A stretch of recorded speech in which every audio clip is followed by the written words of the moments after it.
Chapter 1062. The Cold Dew Manor was shrouded in darkness.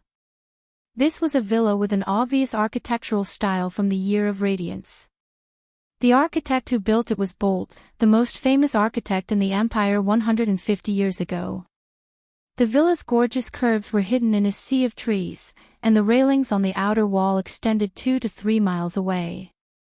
It was said that 2 dukes, a count, and the famous hostess, Madame Bellisa, lived here until she passed away. Now, it was a private property of the royal family, and had no owner. In the woods near the manor, there was a large rose bush, and Brando and the others were hiding in the bushes. The dense leaves perfectly concealed their figures, and their aura was also concealed by magic. Brando observed the building under the night sky from afar. Just a few hours ago, the witch of unknown origin had only told him one thing, and that was that the Cold Dew Manor was a trap set by the Silver Queen. Her target was neither Ina nor Sydney, but himself. In this manner, the Queen did not order Countess Latch to guard, but the long-lost scepter of fire of the Empire. That was the part of Odorfei's body that was divided into 3 parts. It was also the origin of the name, Scepter of Fire, a weapon of the Holy Cathedral of Fire. Brando couldn't help but look at his chest. Because of the fire orb in his body, as long as he got close to the scepter, Odorfei's soul would naturally resonate with it, and thus be discovered by the other party. If what the woman said was true, then according to the initial plan, he would indeed suffer a loss tonight. He didn't think that Her Majesty would actually find this thing. He remembered the woman's words again. The real Countess Latch is imprisoned in Mulberry Castle, and is being guarded by the Scepter of Fire. And near the Cold Dew Manor, there is an ambush of the Flame Knight Regiment. But that woman was definitely not a witch of the Moon of Cup. Brando frowned. The witches' inheritors showed their talents from a young age. How could there be a new inheritor who was just a few decades old? This was simply not in line with the settings of the game. However, since the other party dared to swear to the 13th moon, at least it meant that she did not lie. At least until now, Brando had never seen a witch who dared to make such an oath casually. Most witches were good at deception. They often pretended to be the descendants of other moons, and then pointed to their own moon to make an oath. But this oath was nothing, because the witches were only responsible for the magic moon they inherited. However, swearing to the 13th moon was a completely different concept, unless a witch of the 14th moon appeared in this world. If that was the case, Brando could only admit that he was unlucky. At this moment, Vahina shifted her body beside him. She didn't feel that there was anything wrong with lying on the grass. Even though she was the princess of the Mihodafen family, she wasn't a pampered young lady. She had been to a dangerous place like the Loop of Trade Winds with Veronica before. Compared to that, this situation was child's play. It was just that the mosquitoes in the sky were a little unbearable. In the past, she had prepared all kinds of insect repellent and other alchemy potions to maintain her skin. Obviously, she didn't have the means to do so now. If you ask me, Vahina finally couldn't help but whisper, "Why don't we just attack Mulberry Castle? Didn't you say that the woman wasn't lying?" Naive. Even though she swore to the 13th moon, the truth can also lie. Before I know her intentions, I will never believe a witch's promise so easily. Brando recovered and explained to the noble lady, "Besides, even if we attack Mulberry Castle and fight with the Archbishop of the Flame Staff, we will still attract the attention of Her Majesty's subordinates. This is the imperial capital. Do you really think we can come and go as we please? From what I can see, the imperial capital's defense is extremely weak today." Vahina pursed her lips. "It's already a mess outside. Even the patrolling cavalry hasn't been dispatched. There are only a few of them." Brando furrowed his eyebrows.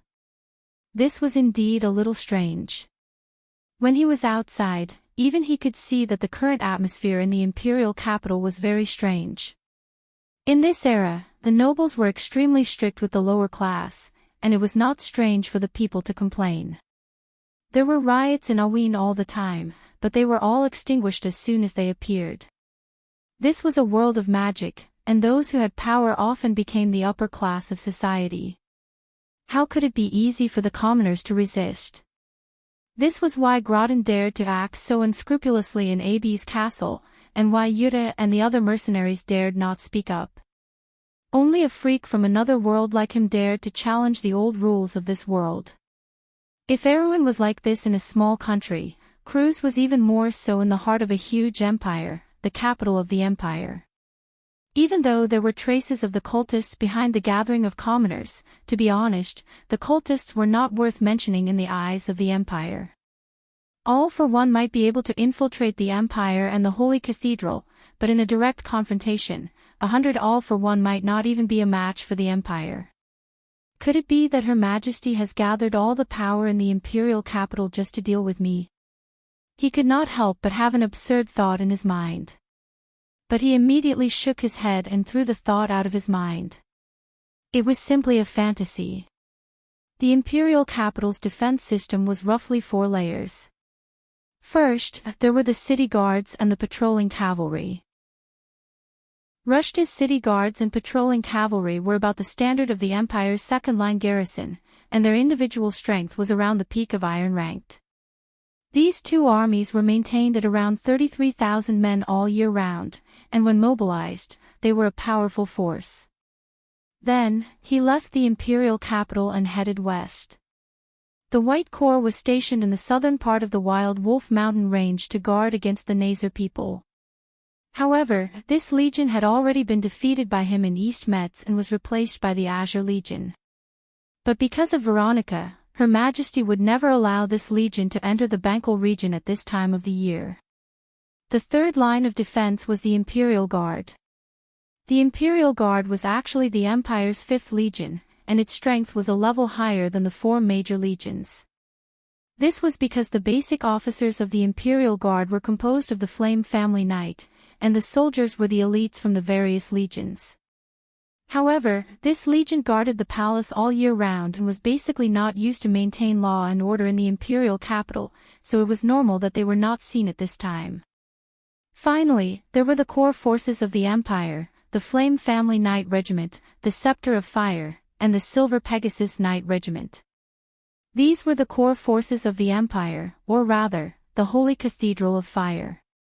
Originally, Brando thought that the Scepter of Fire had not been controlled by Her Majesty because this secret force had always been controlled by Vara.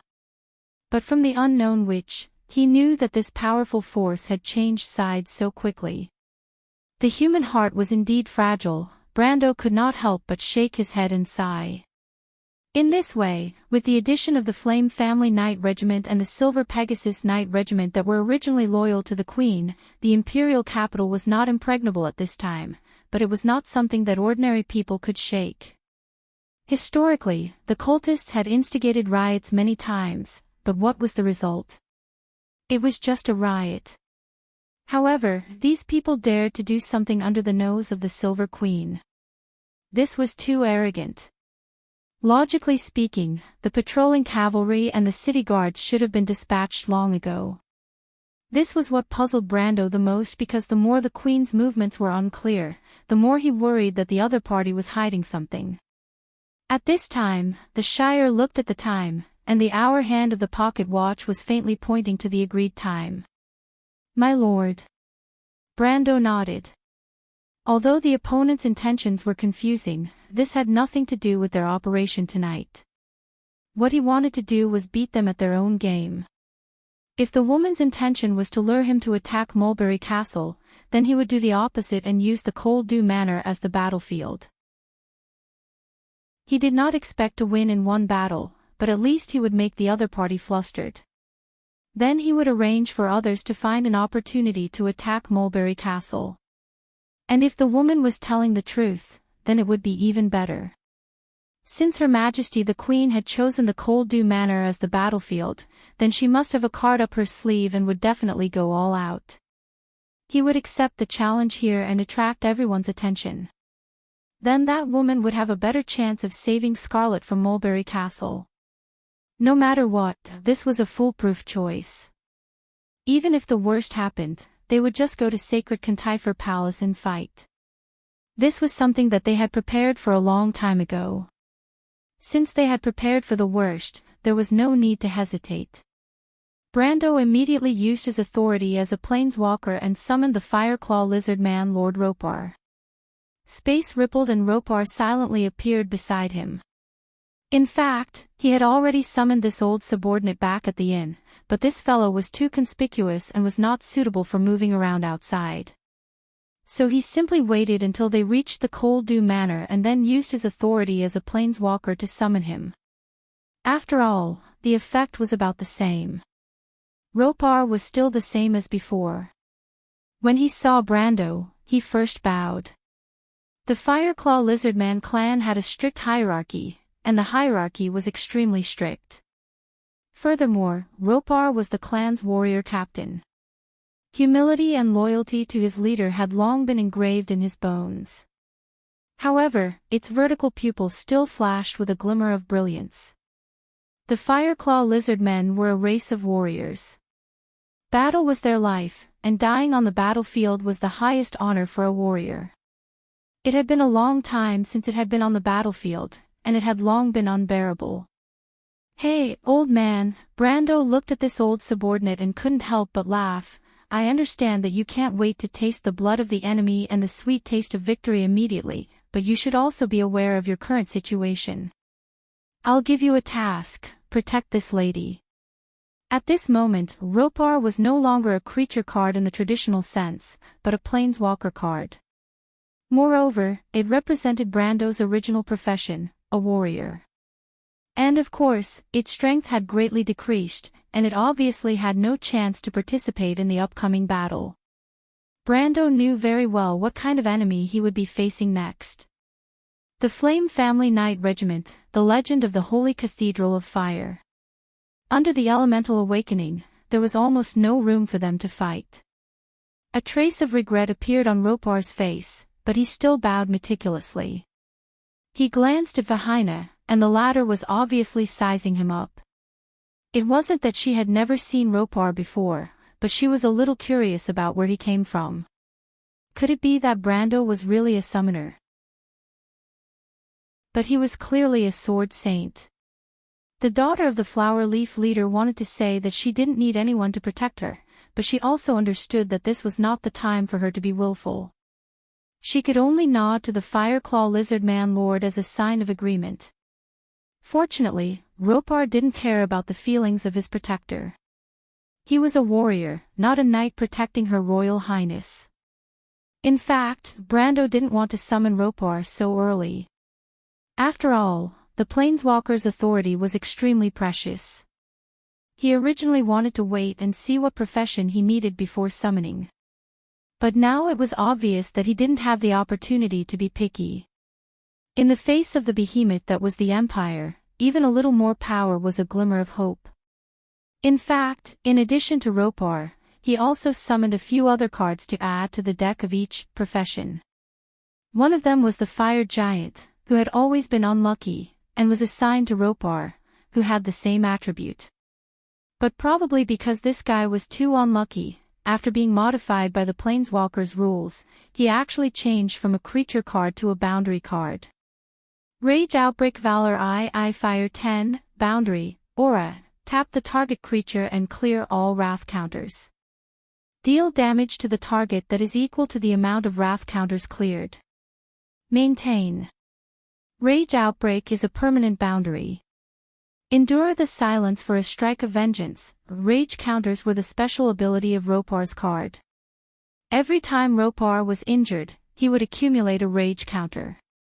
He could accumulate a maximum of 10 counters. In other words, this card could deal up to 10 times the damage when it was dealt. The most important thing was that this card didn't have to be attached to Ropar himself. It could even be attached to the Planeswalker himself.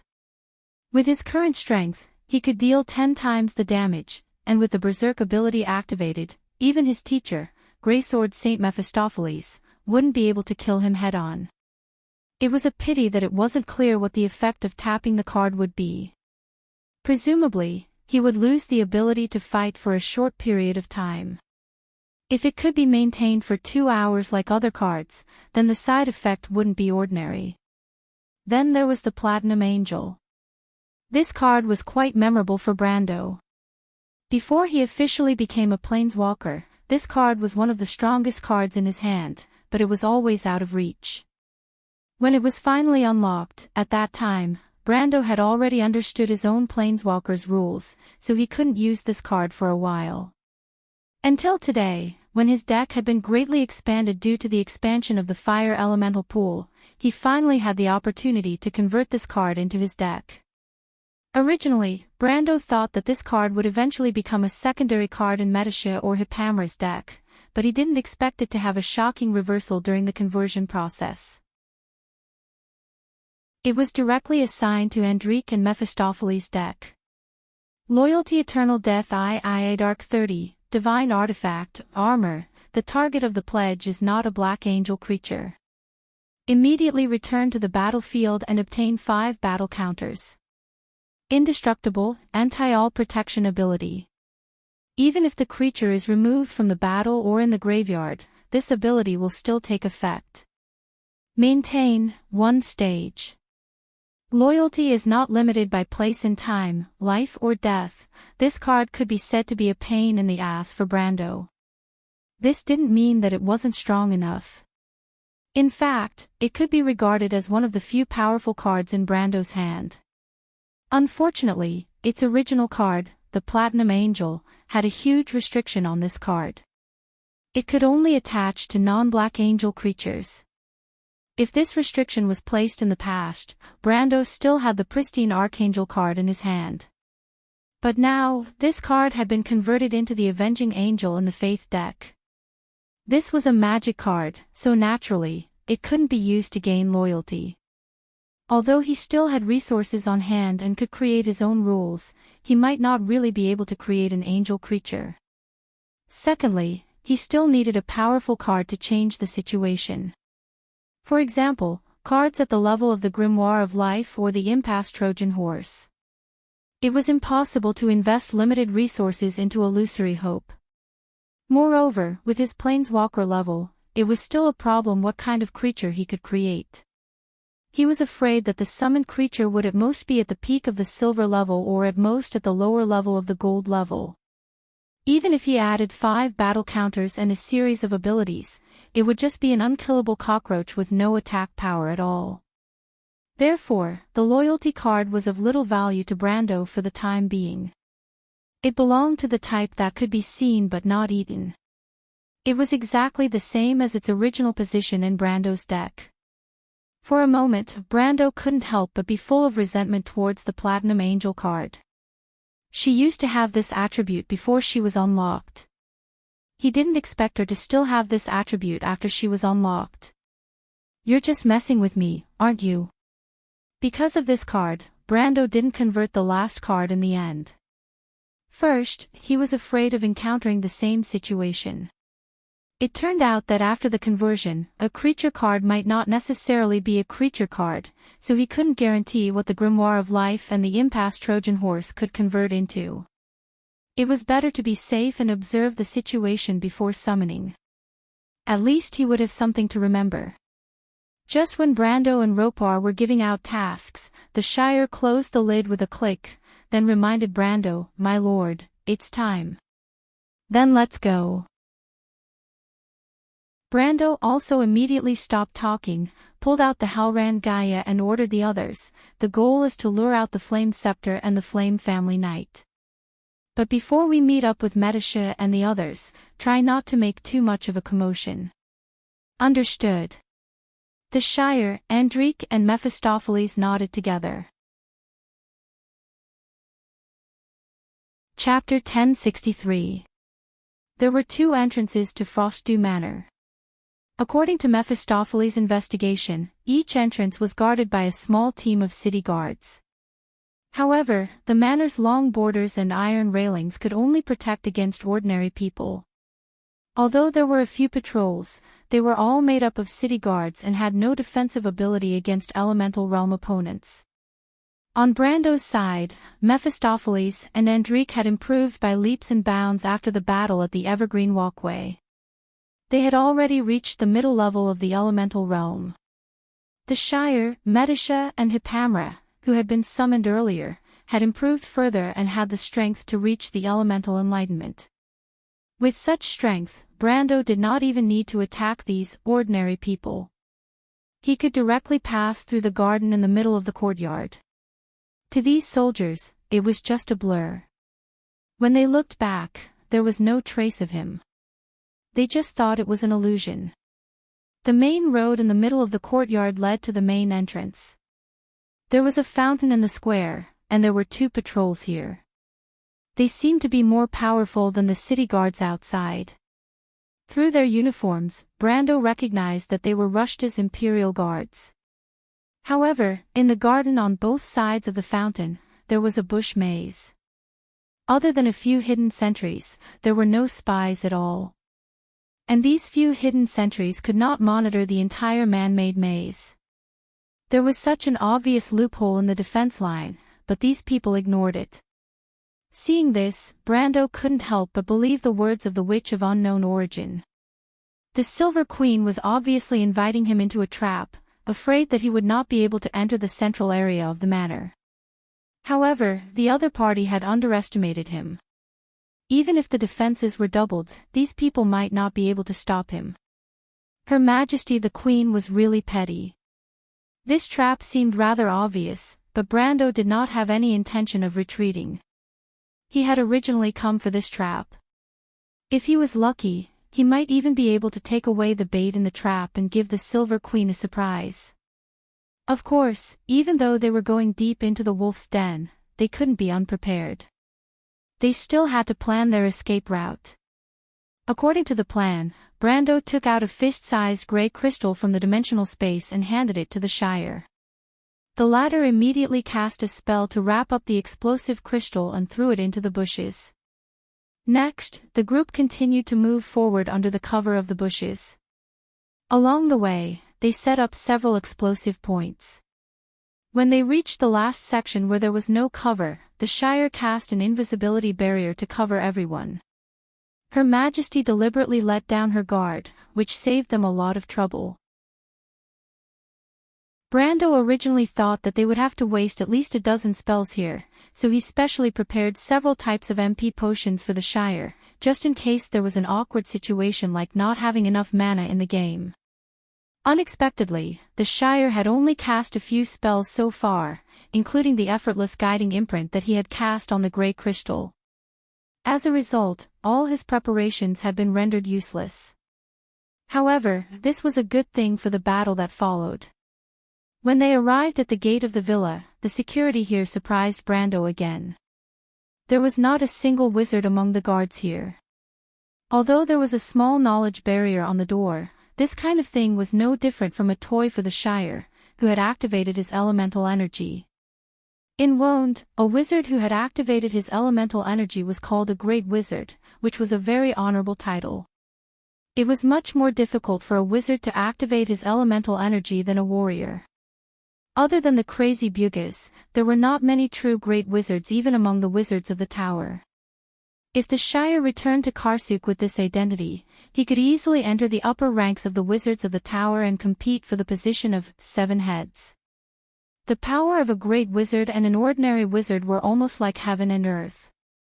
An ordinary wizard would have to spend a lot of effort to break this knowledge barrier, but for a great wizard, it was just a matter of raising his hand.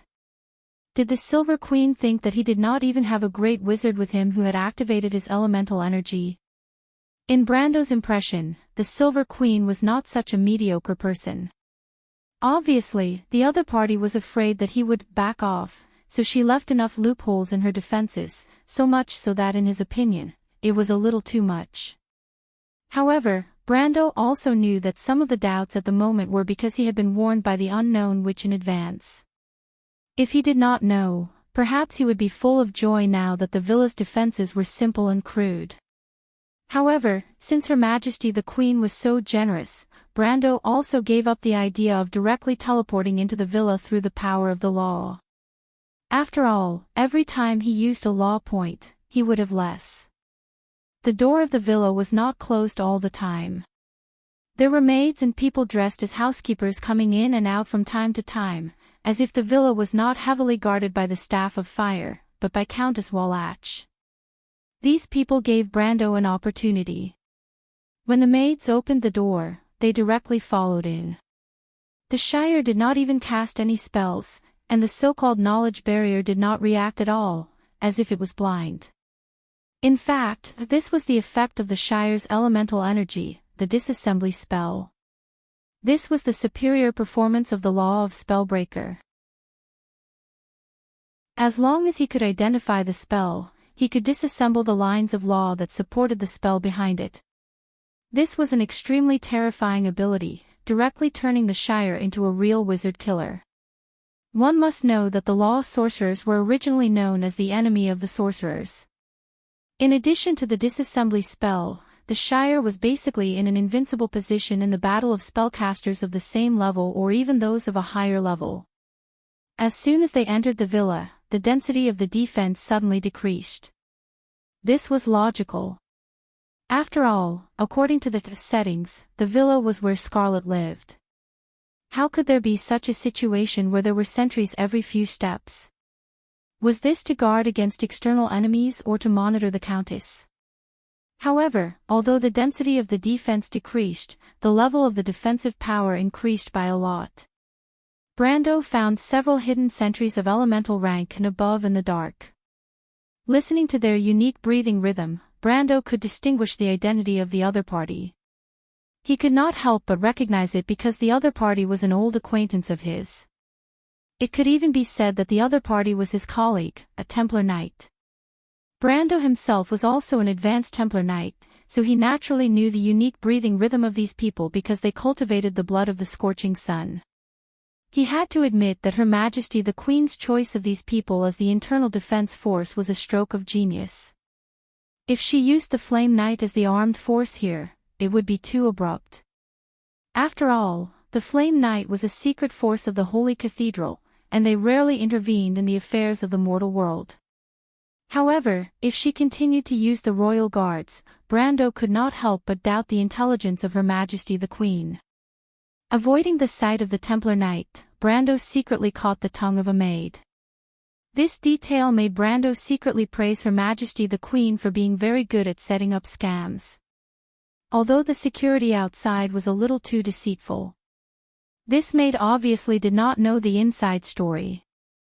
She was scared half to death by the sudden appearance of Brando and the others. Enrich put a shiny curved sword on her white neck, and she almost fainted. After a series of questions and answers, Brando found out that the villa was divided into two areas. The maids could only move around the outer area, and Countess Latch lived in a few rooms in the central area of the villa. She almost never saw outsiders, and only a few people, including Her Majesty the Queen, could see her. As for the others, they had never seen the Countess' face. This statement confirmed Brando's guess. There was no doubt that the person living in the villa was not Scarlet at all. He was almost certain that the flame scepter was placed in one of the rooms in the central area. As for the butlers mentioned by the maid, they should be knight captains in disguise. However, he did not know if they were Templar Knight captains or Flame Knight captains. The difference between the two was huge.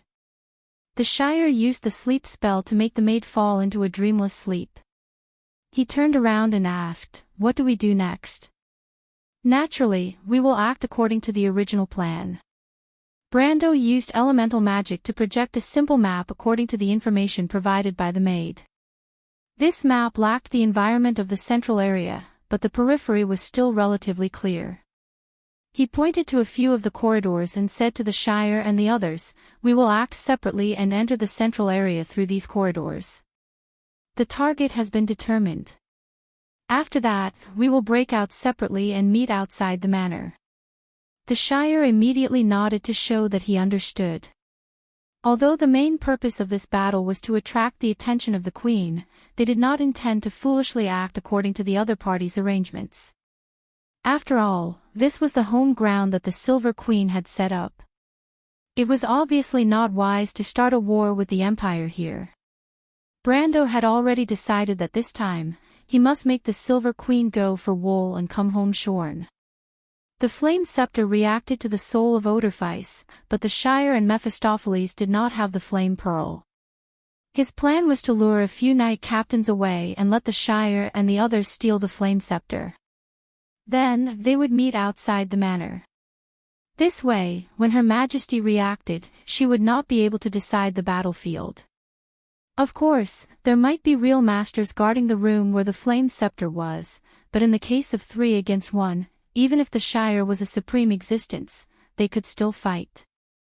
The Shire, Mephistopheles, and Enrich were not only planeswalkers, but also the Shire, Mephistopheles, and Enrich, so Brando was very confident in them. After the task was assigned, the 3 of them immediately took the order and left. After the few of them left, Brando found that he was actually alone again. The state of a Lone Ranger was in line with his usual state in the game. After transmigrating to this world, he had not acted alone for a long time. In his memory, he seemed to have 2 subordinates by his side. If it was not the card creatures of the Planeswalkers, then it would be his senior, Nemesis, and Roman. That's good. Otherwise, I would have forgotten my instinct to take risks. Brando shook his head and laughed at himself. Something seemed to have sprouted in his heart, and this long-lost feeling made his blood boil. This was the instinct to take risks. Although it had been dormant for a long time, it would never disappear. It could even be passed down from generation to generation. Once there was a chance, it would be awakened again. For a moment, Brando even had an illusion that he had returned to his heyday. Everything around him seemed to have returned to the dungeons and dungeons of the game era. Everything was under control. He walked towards the depths of the dark corridor. Although the maids in the villa could not see Scarlet, they more or less had to deal with the few housekeepers in the villa. According to the maid, a housekeeper named Shernan lived in the outermost room. Usually, he was the one who gave the maids daily orders.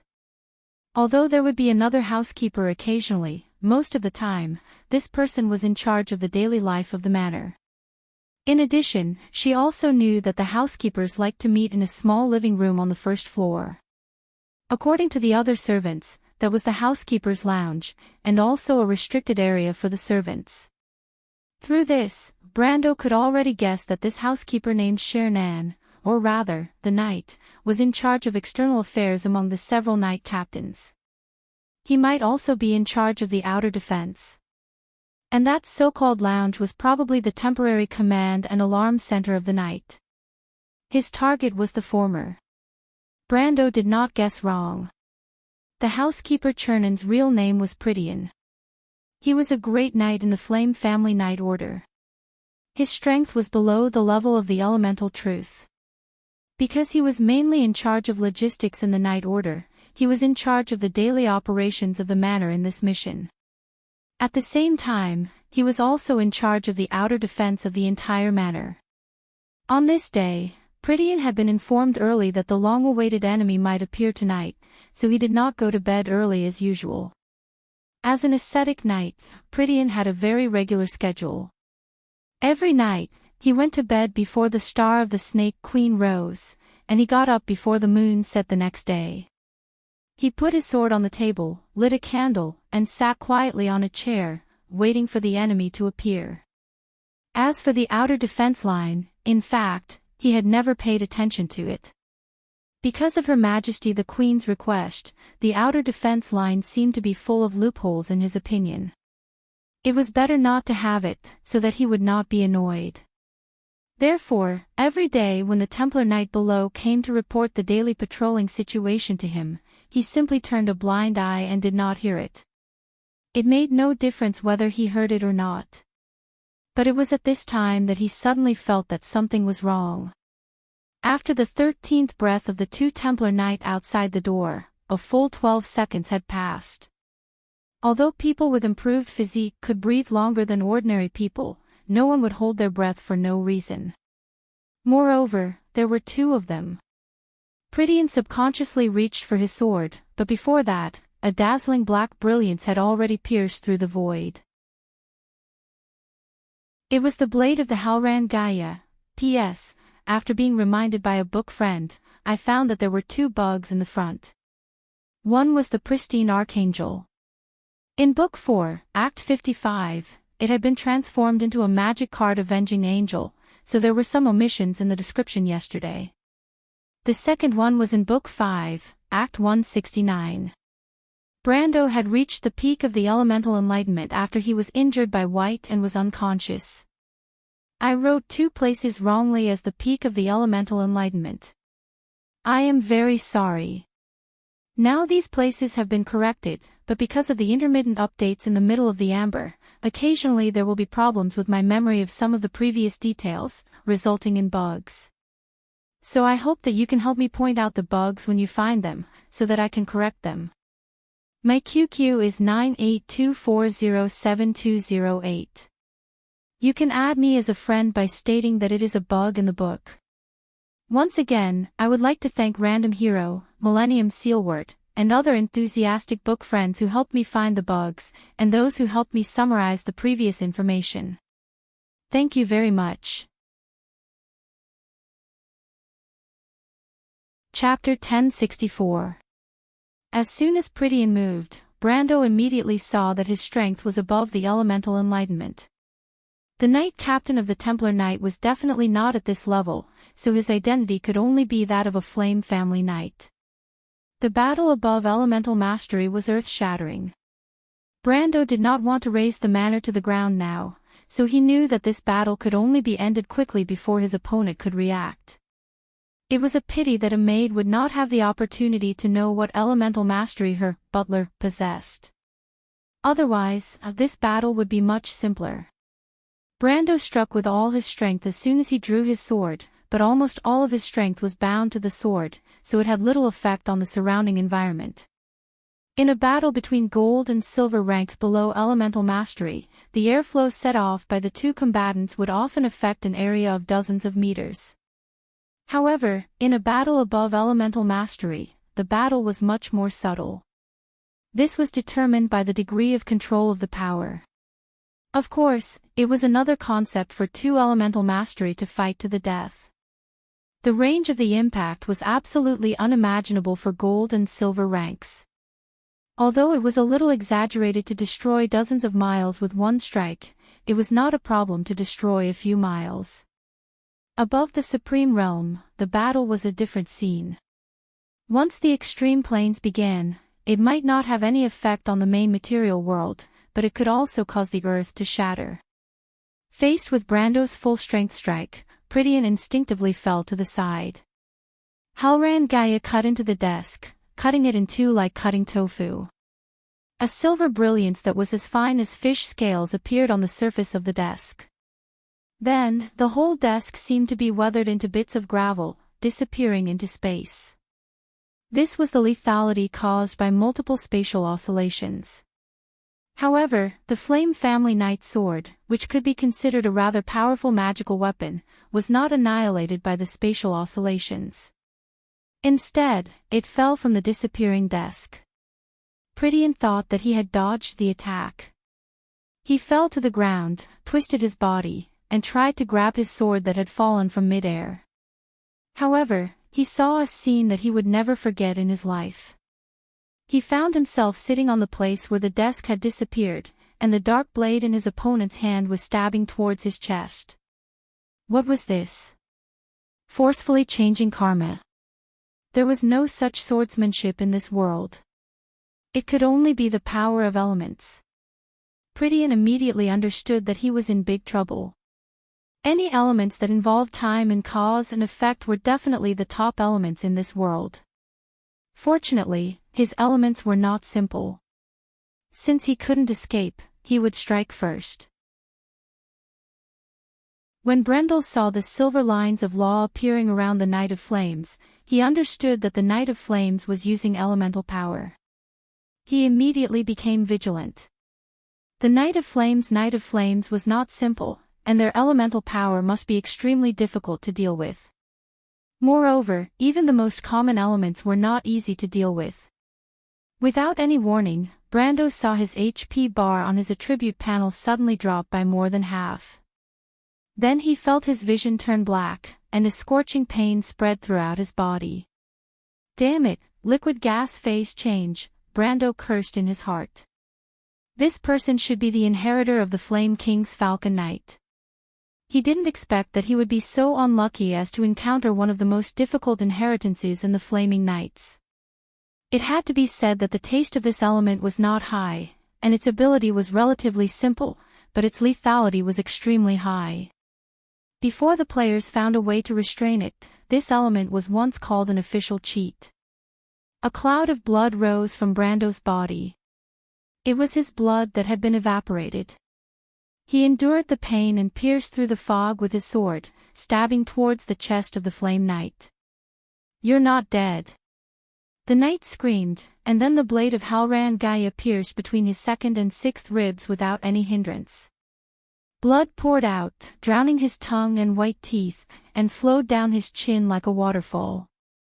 Blood dripped onto the carpet, and until his death, the Flame Knight stared at Brando with his eyes wide open, as if he had died with a grievance.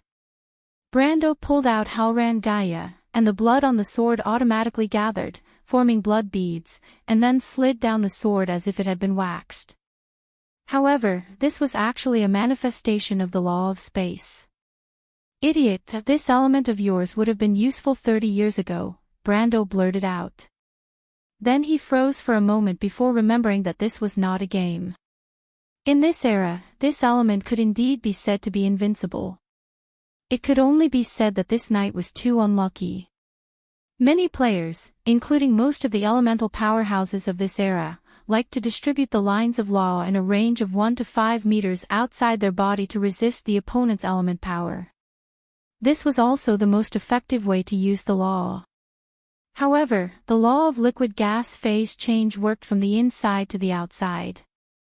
It evaporated blood from the inside of the body, so many players did not understand at first and thought that this element could penetrate the law defense. But in reality, the way to counter it was very simple. Just put a layer of lines of law on the heart. And this was exactly what Brando did.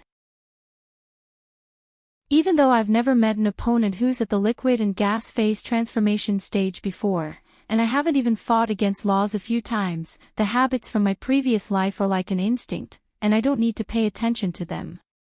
As it turned out, this also saved his life. However, Brando suddenly thought that even if he did not do this, this guy would not be able to kill him, because he still had the galloping heart in his body. That thing was not affected by the law of liquid gas phase change. "Everyone has their bad days," Brando sighed, and covered the knight's eyelids with his hand, "so rest in peace." He turned around and picked up the knight's sword that had fallen to the ground. The fact that this sword could remain unscathed under his spatial oscillation proved that it was not an ordinary sword. He opened the interface, and as expected, absolute death, gold, attack, 27-33 plus 14 strength plus 22 dexterity additional skills, words of eternal parting, kill the enemy when you damage him 3 times. Parting gift, it is Elven's Lin Gu, a glass blade, so it is not enhanced by the character's own attributes. 5 swords were placed on the table, the tips of the swords facing each other, forming a radial shape. 5 knights sat opposite each other, red cloak, white armor. Unlike Prydian, the 5 knight captains knew that there would be a fierce battle tonight. They did not have to maintain the daily operations of the manor, so they put on their armor early. These armors were all blessed by the Holy Cathedral of Fire and forged by the hands of the most famous master craftsmen, the best magic armor. The armor was imprinted with the pattern of golden flame, and each pattern was a spell that could be triggered immediately. If Prydian was also wearing his own knight armor, he might not have lost to Brando so easily. However, there were no ifs in reality. The knight's armor could only be worn after a series of rituals and prayers, and the wearer had to pray a day in advance. As the maintainer of the manor's daily operations, he had no choice. Suddenly, one of the knight abruptly raised his head, and like a chain reaction, his companions also looked at him one by one. The knight reached out his right hand, and there were 6 purple gems in his palm, one of which had been shattered into powder. Prydian is in trouble, should we sound the alarm? Then, is there any movement from the scepter of fire? The knight looked at the person who spoke.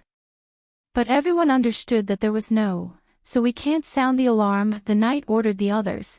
There are intruders, you all go and provide support immediately, I'll stay here. The 4 knights immediately picked up their weapons and stood up to receive the order. As Brando expected, this was the temporary command post of the Knight of Flame, and it was also the alarm center. The alarm magic that was permanently stationed here could warn the Knight of Flame stationed outside. As long as the Scepter of Fire reacted, an inescapable net would immediately be launched outside the manor. As soon as the 4 knights left the place, the space in the hall fluctuated, and the Shire appeared in the ripples. The Knight of Flame, who was left behind, immediately noticed the intruder. He raised his hand, and the sword on the table fell directly into his hand as if it had a life of its own. Without any nonsense, the sword flashed, and a dazzling brilliance crossed in front of the Shire. At the same time, the Knight of Flame rolled back and did not pursue. Instead, he pressed his hand on the red orb on the low table beside the sofa. He immediately noticed the strength of the other party. It was only the peak of elemental power. But the other party was a wizard. Wizards themselves were a rare group, and those who had the talent to reach the elemental mastery were even rarer. But there was no doubt that once they became an archmage, they would be the most difficult opponent to deal with. The Knight of Flame could not guarantee that he would be able to defeat the other party, so he had to complete his mission first. Unfortunately, when his hand landed heavily on the pearl, the red pearl actually shattered into pieces under his astonished gaze, turning into crystal fragments on the ground. What's going on? He could hardly believe his eyes. Although the orb was not extremely sturdy, it was still a magic item. How could it break with a single hit? He subconsciously raised his head, but to his horror, he saw that the various magic arrays arranged on the ceiling, floor, and walls in the room were rapidly losing their color. The mysterious runes written with magic ink turned gray, then turned into powder and rustled on the ground. Naturally, the power they originally carried naturally turned into ashes. It seemed that in just an instant, all the alarm systems in the villa had completely collapsed. After losing his last resort, the Knight of Flame calmed down and looked at the young wizard in front of him. He knew that the ones who set up these magic circles were the best court wizards in the Empire. Among them, there was no lack of truth elemental wizards. Even Grand Wizard Royale, who once taught the Silver Queen, had participated in the construction of this system. That was one of the only 3 Supreme-class adepts in the Empire, the Supreme Mirror Adept. The young wizard in front of him was not simple. But he still had a chance to turn the tables. At this time, the Shire had already used a spell to eliminate the opponent's attack. He raised his hand, and a silence barrier covered the entire hall. Of course, he knew what the other party was planning. The Knight of Flame wanted to use an earth-shattering battle to alarm everyone. But how could he give the other party this opportunity? Brendel inspected the sword in his hand, then sheathed it. He had tested it earlier, and it was very weak. It was difficult to break through its defense. Even though the stats were frightening, he could not think of a way to use it at the moment. The only way seemed to be to use Halran Gaia to break the defense first, and then use it to attack the wound. But it seemed to be unnecessary to deal with most of the enemies. This sword was especially useful when dealing with the big and high HP bosses. He first put the sword away. At this time, 5 minutes had passed. The Knight of Flame must have some kind of connection with each other. Otherwise, wouldn't it be impossible for him to defeat them one by one? He did not believe that with the strength of the Empire, they would not give the Knight of Flame such a small thing. What he needed to do was to delay the follow-up support and help the Shire, Mephistopheles, and Enrich as much as possible. The candlelight in the room flickered. Brando's eyelids also twitched. He felt the spatial thread he extended tremble 4 times in a row. 4 people. Brando's heart sank. In his imagination, the best situation was for him to face 3 people. The Shire, Mephistopheles, and Enrich would deal with the remaining 2. He did not expect the other party to think so highly of him that they would come out in full force. This was not going to be fun. The other party was a Knight of Flame, the successor of 120 Knights of the Flame King. Their combat experience and standard far exceeded that of the average elemental realm expert, and they often had extremely difficult elemental realms to deal with. Just like the guy he had killed before. Although the other party died in an extremely aggrieved manner, it was because he had the advantage of foresight. If it had been an ordinary person, they would have died immediately under the liquid and gas phase transformation. The Knight of Flame had neglected this point, which was why he was killed by him. If it was a normal confrontation, although Brando had absolute confidence in winning, it was not possible to kill him in one move. In addition, the Knight of Flame should also have his own exclusive armor. With the buff of this armor, the increase in his combat strength would not be just 1 or 2 levels.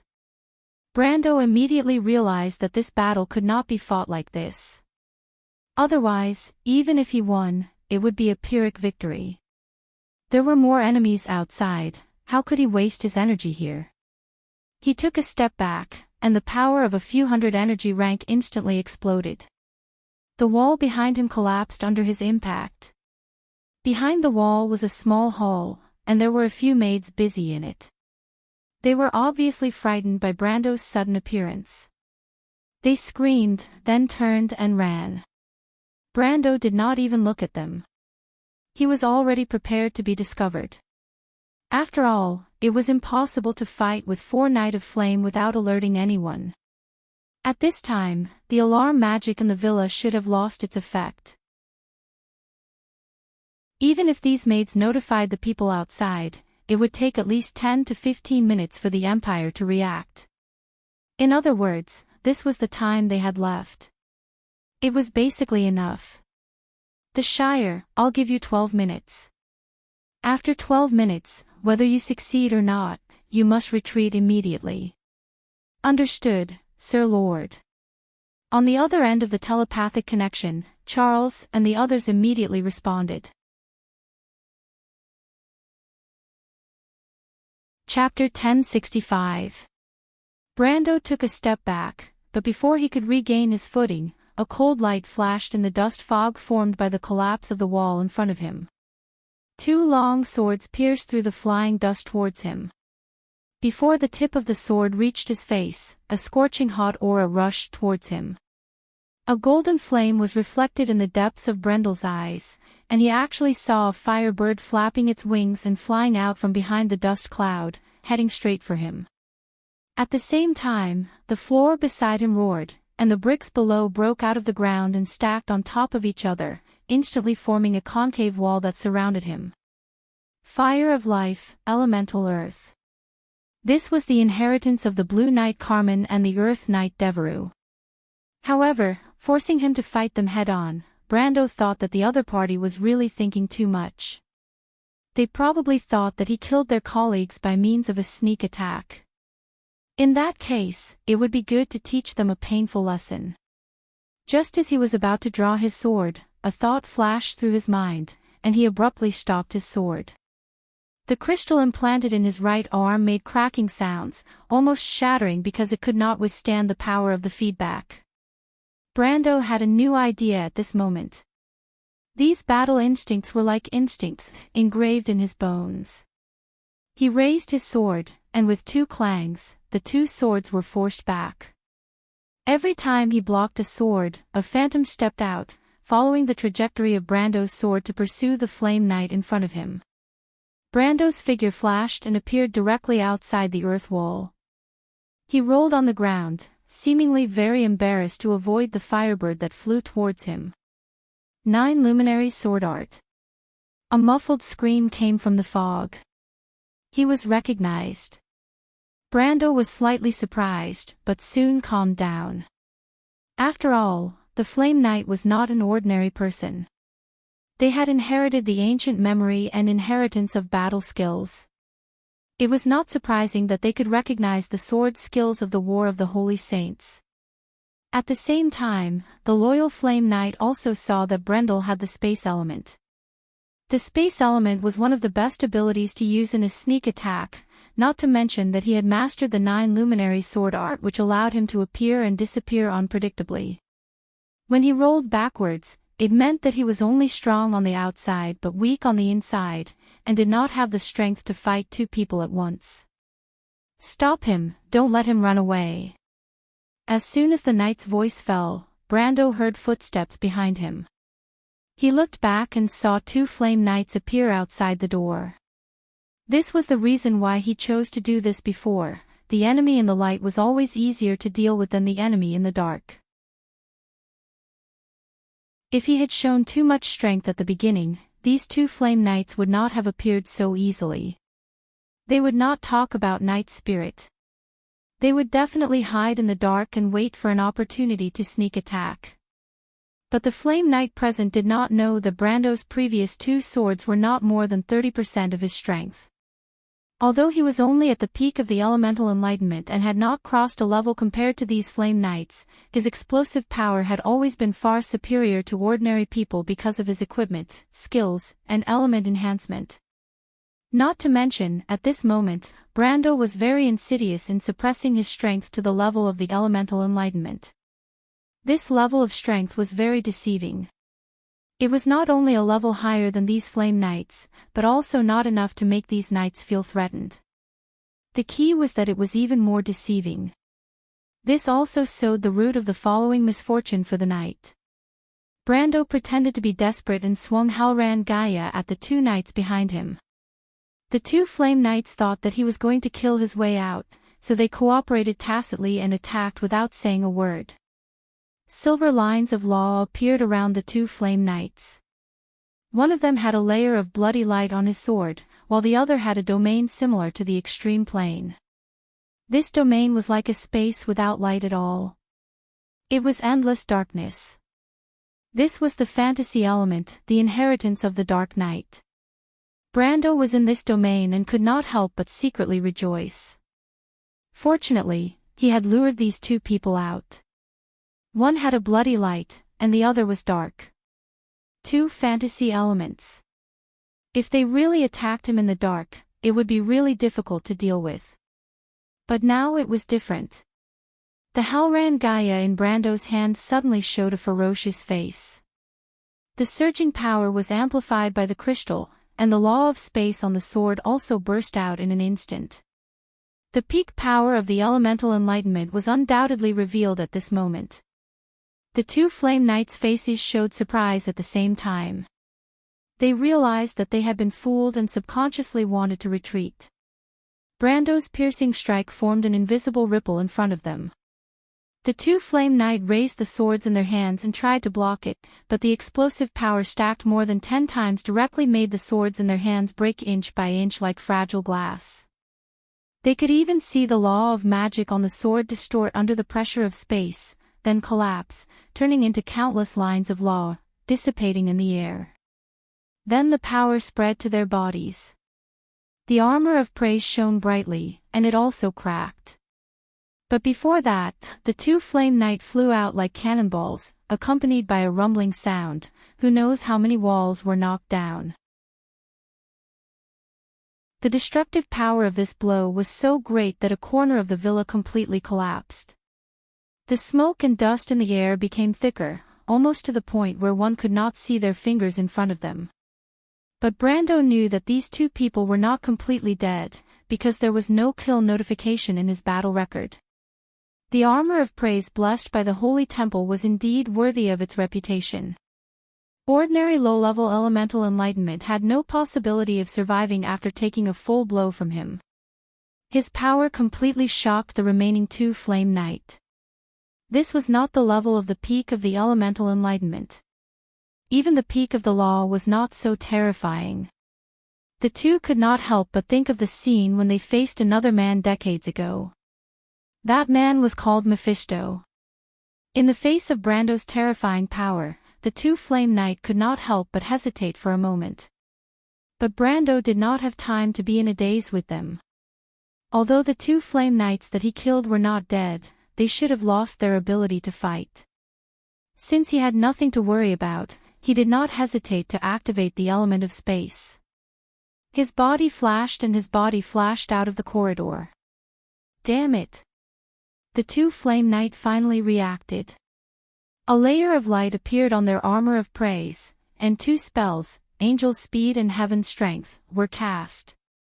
Then, they chased after him, one in front and one behind. In Wound, every element was subdivided into many levels, and the element of space was no exception. From the lowest level of teleportation ability to the highest level of spacetime ability, each level of law had a different degree of freedom. For Brando, who had mastered the highest level of element of space, teleporting to the outside of the manor was not a problem at all. But he still strictly controlled the distance between him and the two Flame Knights behind him. In fact, even so, he did not use his element of space most of the time, and from time to time, he had to pretend that he was blocked by the earth element that the two Flame Knights controlled to form a stone wall. Only then would he have the opportunity to stop and fight with the two Flame Knights. Just like that, Brando attracted the attention of the two Flame Knights.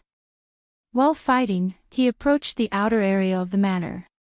At this time, the battle in the manor had already alerted the people outside, and the maids had already fled. So, the few corridors were empty, and the two parties did not have to be cautious. After the two Flame Knights stopped looking down on Brando, they cooperated with each other and avoided a direct confrontation with him. Brando knew very well that the two Flame Knights were stalling for time, but this was what he wanted. So, the two sides fought all the way to the outside of the manor. Here, the palace guards who had discovered the abnormality in the manor were already on standby. They surrounded the building with 3 layers of guards. But when Brando saw these people, he could not help but shake his head. He suddenly raised his sword high and drew a crimson sword light from the sword blade to the sword tip. The sword light diagonally cut the ground, along with the wooden floor and half of the wall in the corridor, into 2 halves. In the midst of the wood chips flying, the two Flame Knights did not dare to fight head-on. They retreated again and again, feeling a chill in their hearts. What kind of power was this? It was at this moment that Brendel sheathed his sword and turned around to face the incoming Imperial Guards. He put down the Halran Gaia in his hand, and his body's center of gravity slightly moved forward. A huge force passed through his right foot to the ground, and his whole body shot out like an arrow towards the palace guards. The two Flame Knights didn't even have time to react. In fact, they did not want to react at all. They stopped and watched as Brando's whole body turned into a flash of silver light. This silver light pierced straight into the palace guards' formation, and then flashed forward again. A wave of blood was set off. There was only one voice left in the minds of the two Flame family knights, the sword skill of the Flame King, Flash Strike Sword Art. Where Brando's sword passed, a vacuum area was plowed between the palace guards' formation. There was only blood flowing on the white stone floor. When he stopped, he was already in the middle of the army. He looked around coldly, and the palace guards coming from all directions were reflected in his eyes. In the forest around the manor, there were already faint figures. The red cloaks were bright and dazzling, and the white armor was neat and uniform. It seemed that the battle in the villa had alerted the Flame Knights that were lying in ambush outside. I have to enter the next stage. He was about to contact the Shire and the others to prepare to retreat, but the Planeswalker's telepathic voice sounded first. Sir, we succeeded. Brando was happy and waved his hand. In the next moment, the Shire, Mephistopheles, and Endrique appeared beside Brando. The Planeswalker's authority was Brando's biggest reliance. How are you? Are you hurt? Not bad.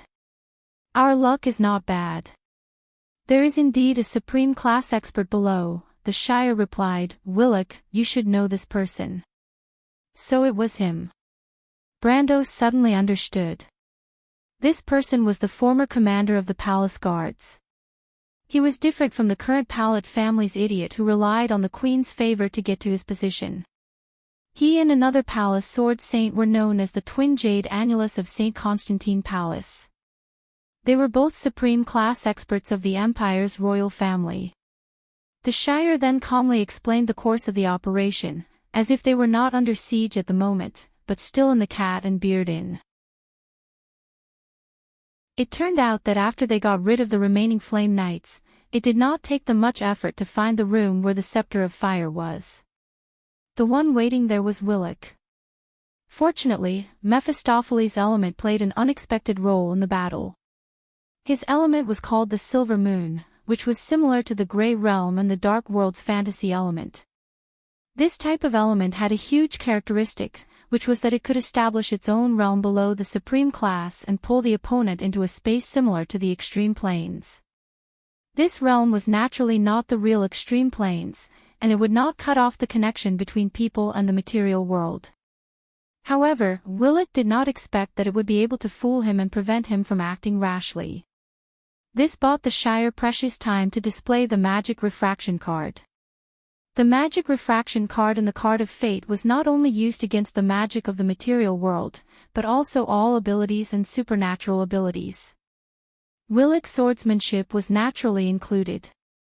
As a result, the former commander of the palace guards took a full blow from Willock and was flustered. This first move determined many things. Taking advantage of this opportunity, Enrich decisively broke the seal on the Scepter of Fire's defense and took it in her hand. Then, they were summoned. The whole process was flawless. Perhaps the Sword Saint had not realized what had happened until now. "Well done," Brando praised. "Now that we have the prize in advance, it's time to get down to business."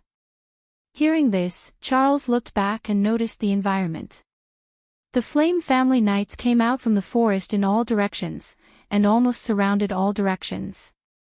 If they were not close to the periphery of the manor at this moment, they would be in the center of the ambush at this time. He could not help but secretly praise his lord's foresight. "Are we going to make a move, my lord?" Brando nodded. The gray crystal that was previously placed in the manor immediately detonated. In a dazzling roar, the historical and cultural relics of the Empire were completely turned into ashes. Brando even saw the fountain at the main entrance of the manor being lifted up by the expanding surface and flying into the sky. But since the Silver Queen did not care about this, Brando had no reason to feel sorry for Cruz. The Imperial Guards and city guards in the manor were suddenly unlucky. Not only did they suffer heavy casualties in the explosion, but they were also blocked by the sea of fire that followed. The Flame family knight regiment who arrived later had to stop, so a huge gap suddenly appeared in the originally complete encirclement. P.S. As for the problem that some readers have mentioned about the Shire's elements, I will explain it later. It is not a bug. Also, today, Worship N finally opened a 5-to-5 event, so it took half an hour to clear the stage from 5 to 3 to 5 to 5. In the end, the Royal Yacht Lady announced the end of the mission with a single shot. Recently, I happened to see several articles about the Black Worship N in the 3DM and other places. Hee, some people don't make games properly and only have these despicable methods left. That's why it's said that despicable people have their own despicable ways. Chapter 1066. The night in the capital was not going to be a peaceful one. While Brando was sneaking into the Cold Dew Manor, another battle was taking place in the Tundra Castle. The commander of the attacking side was a delicate little girl, but her battle prowess and tactical prowess were enough to strike fear into the hearts of the city guards. Medisha stood alone on the suspension bridge of the castle. The battle was almost over, but the air was still filled with the smell of gunpowder. She held a silver spear in her hand, and a winged helmet protected her slightly childish face. Under her resolute silver gaze, the gate of the moss castle was already wide open, and the enemies who had tried to stop her were lying in the hole of the gate, lifeless. This was part of Brando's plan, and it was just one of the many scenarios. After a while, the vanguard of the White City finally took down the last tower. The Nightsong Tiger poked half of his body out and waved at her. Medisha nodded in satisfaction. "Well done, Uncle. It's all thanks to you, Miss Commander." The Nightsong Tiger replied with a smile. The members of the mercenaries of Lopez had changed their weapons. The leader of the mercenaries, the Nightsong Tiger, was clad in heavy armor, and his weapon had been changed to a long halberd. There was a line of words engraved on the blade of the halberd, and it was actually a saying passed down in the countryside of White City: "Courage gives victory." The inside of the tower was a mess. The corpses of 7 or 8 Imperial soldiers were scattered around a table and a window. There were also a few broken bows scattered around, and the small space was filled with the thick smell of blood. The Nightsong Tiger looked at the scene and shook his head calmly. He took out his pipe and lit it with a match. The darkness flickered, and a cloud of smoke rose into the air. It was a moment of peace after the battle. The men were still immersed in the aftertaste of the massacre. The smoke seemed to form an illusion, and behind it was the mythical Hall of Gold, the home of the warriors, and the Temple of Valor. Falerne frowned and pulled her sister out of the building, causing a wave of laughter. There were a few people hiding in the shadows of the city walls who wanted to sneak attack the two sisters. However, Falerne's hand flashed with a cold light, and half of the wall was covered in a layer of frost. The few Imperial soldiers were also frozen into ice cubes. The level of the mercenaries of Lopez summoned by the White City Vanguard card was only 10 levels lower than the Felon Knight. Now that Medisha had touched the enlightenment of truth, the strength of the original mercenaries of Lopez naturally rose as well. They all activated their elemental activation and became holy knights. Inside the castle, the remaining city guards were defending the castle's main gate. Hippamra, her iron golems, and gargoyles' attacks were thwarted time and time again. In a fit of anger, Miss Priestess went into action herself. She raised the mountain hammer and slammed it on the gate. The gate, which had been reinforced by the wizards behind the gate many times, was undamaged. However, after a series of tremors, the entire wall of the castle collapsed. Almost everyone was stunned by this shocking attack, but Miss Priestess did not feel anything. After all, it was fine as long as she achieved her goal. Hippamra pushed the gate open, covering her nose with her hand and coughing violently. The wizards and soldiers behind the gate had long been killed by the tremors, and only the frame of the gate was left standing in the flying dust. With one wall down, the moss castle looked like a gaping black mouth, and the gate was its erect front teeth. The gate creaked as it was pushed open, and the bricks behind it fell like rain. At this time, Hippamra suddenly felt a sense of danger. She raised her right hand, and a ring of light spread out from her finger, forming a hemispherical curtain of light. Song of Blessing, a giant axe swung out from the darkness, followed by the sound of the wind. The axe landed heavily on Hippamra's curtain of light, but the curtain of light did not even ripple. It only flashed slightly, and then disappeared into nothingness. The shockwave of the explosion directly smashed the gate on both sides, and the frame of the gate broke with a loud bang. The two gates slowly fell down one after the other. Suddenly, a fist reached out from the darkness and smashed the gate into pieces. Wood chips fluttered in the air like butterflies, and then fell down one after another. Then, a bare-chested man walked out from the darkness, holding a giant axe upside down. The man's pants and leggings looked like he was not a city guard, but a knight of the Imperial Guard. He looked at Hippamra, who was unscathed, and looked at her with surprise. Even the corner of her clothes did not move, and asked, "What is this ability of yours? How can a mere peak of the elemental enlightenment block my attack unscathed?" "This is the Song of Blessing," Hippamra answered seriously. "It is the faith that the goddess gave to me.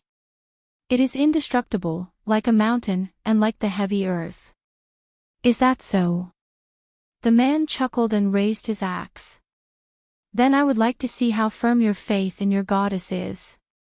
Facing the opponent's attack, Hippamra immediately became serious. Although she was a little naive, she was not stupid. The opponent was obviously a supreme class power, and even with the help of the mountain and river, she could not win. She had to find a way to hold on until Metasha and the others arrived to help. Just as the man was about to attack, he suddenly took a step back. With a soft clang, an arrow burning with pale white flames was embedded in the place where he was originally standing. The place was originally a marble floor, but the arrow was not only firmly embedded in the ground, but the tail feathers were still shaking. It was enough to show how powerful the arrow was. The burly man raised his head and saw that 3 women had appeared in the sky at some point. Or rather, female creatures. They looked more like 3 sets of female armor, riding on white Pegasi. The Pegasi rode on the wind and stood in the air, while under the women's armor, white flames rose and rolled, forming into human bodies. Under the winged helmets, the eyes were especially bright, like a pair of stars. They held longbows woven from moonlight, and the arrows on the bowstrings were made from white flames of the underworld. They aimed at the man from above. Valkyrie. The man was shocked. This was a legendary existence, and he never dreamed that he would see one here. Very well, the burly man's eyes glowed brightly as he raised his axe. I've heard that the Valkyrie are true warriors, that they live for battle, that their every action is based on their instincts for battle. Today, let me see what the so-called instincts of a warrior is. He was full of fighting spirit and was about to attack when he heard a voice behind him. Stop, Talia. You're the captain of the Knight's Guard. Don't you find it embarrassing to show off in front of a little girl? The burly man was slightly startled. He turned his head and saw a person walking out from the shadows of the hall. His long green hair was particularly dazzling in the darkness. His calm eyes contained a vast amount of wisdom, and they were as clear as jade. Veronica. He then saw the others standing behind the female captain. The master of the Mihodafen Principality, the head of the Kirk family, the Grand Duke of Flowerleaf and his eldest son, the elder of the Royal Council, Gerd, Grand Duke Freeland of the Wayland family, Duke Cecil, and, it was an old man with a hunched back, but his aura was still as dignified as the Empire itself. When he saw this old man, he almost instinctively knelt down on one knee to greet him. During the era of Grand Emperor Grantodi, some people said that the Grand Emperor represented the will of the Empire, but there was only one person who represented the Empire's dignity, and that was the Prime Minister, Nydivan. Although he had left the political scene for many years, one could still see the glory of the era when the Empire's power was at its peak. He did not need to speak. He was already a living legend.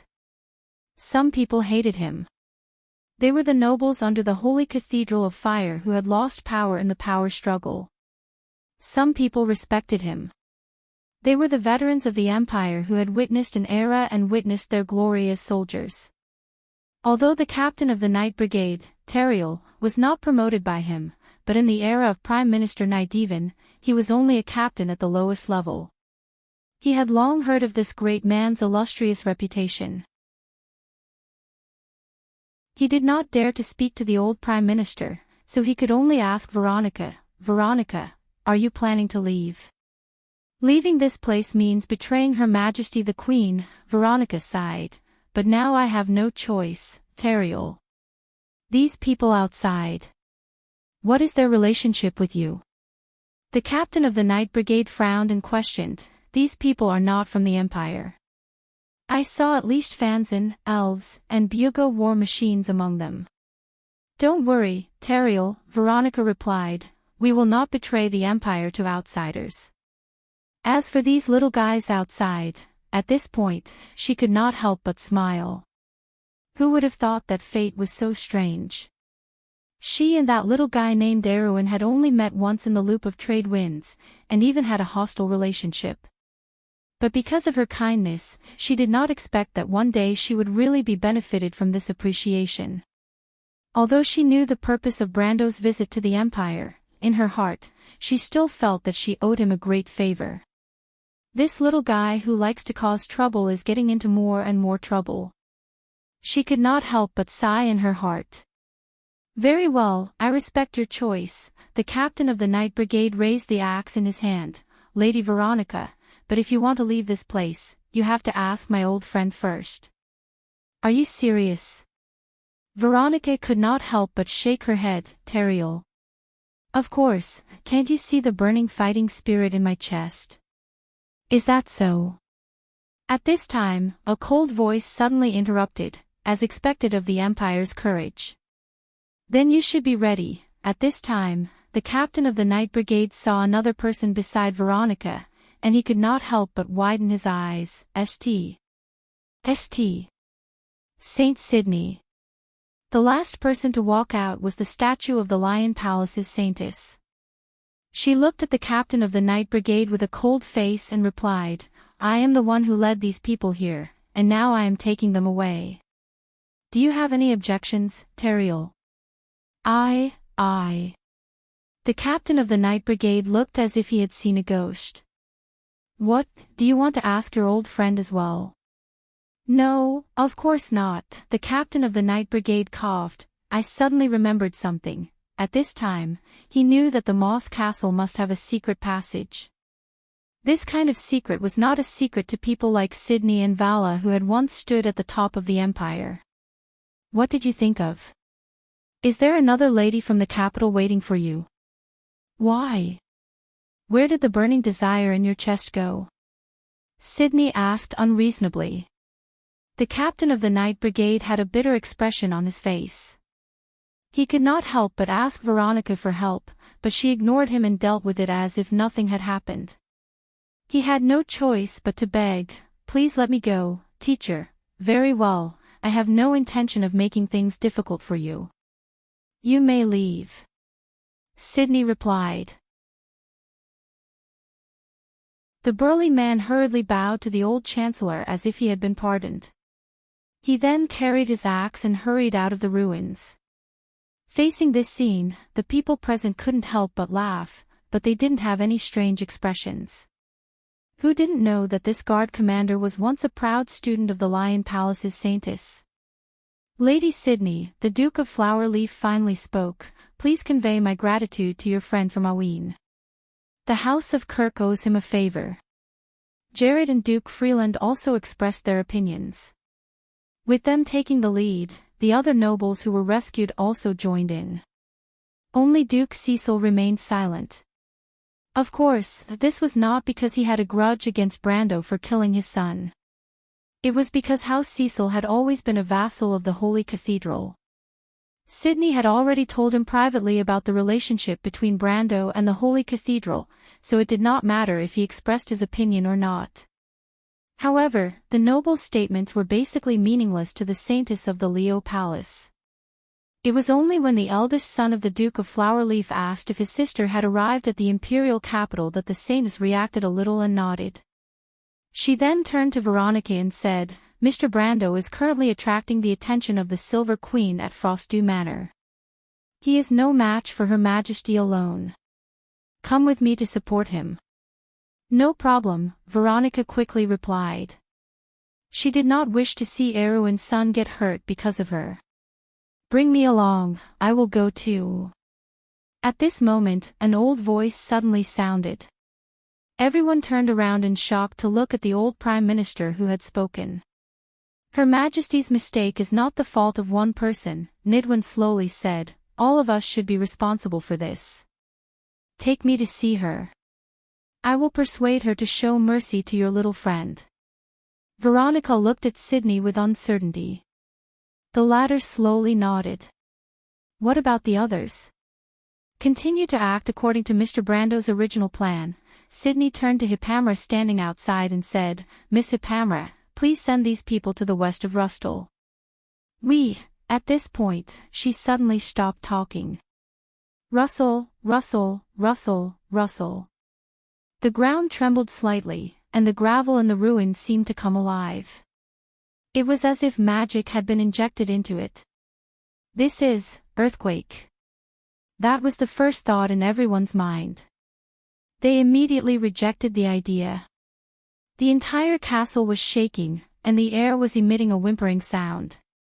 It was as if something was shaking. Wave after wave, clear ripples appeared in the entire space. Some small pebbles floated up from the ground and floated into the air. The entire hall seemed to have lost a part of its gravity. The stone pillars creaked and broke from the middle. The scattered pebbles also floated up and floated in the air. Veronica's expression changed. Hippamra also felt that something was stirring up in the other world. The change of the laws had caused such a huge reaction in the prime material plane. What kind of earth-shaking change was happening on the other side of the world? What was it that was calling? Sydney suddenly raised her right hand. Everyone saw the right hand of the sacred lady of the Leo Palace, from her wrist to her elbow. A golden rune lit up repeatedly, and finally formed a mysterious pattern. This is, P.S., many thanks to Shanghang for helping me organize the deck. This one saw it. It was very well made and very useful to me. Thank you. I have to say that although this one is lazy and often breaks chapters, the readers have always been very helpful. This makes me very touched.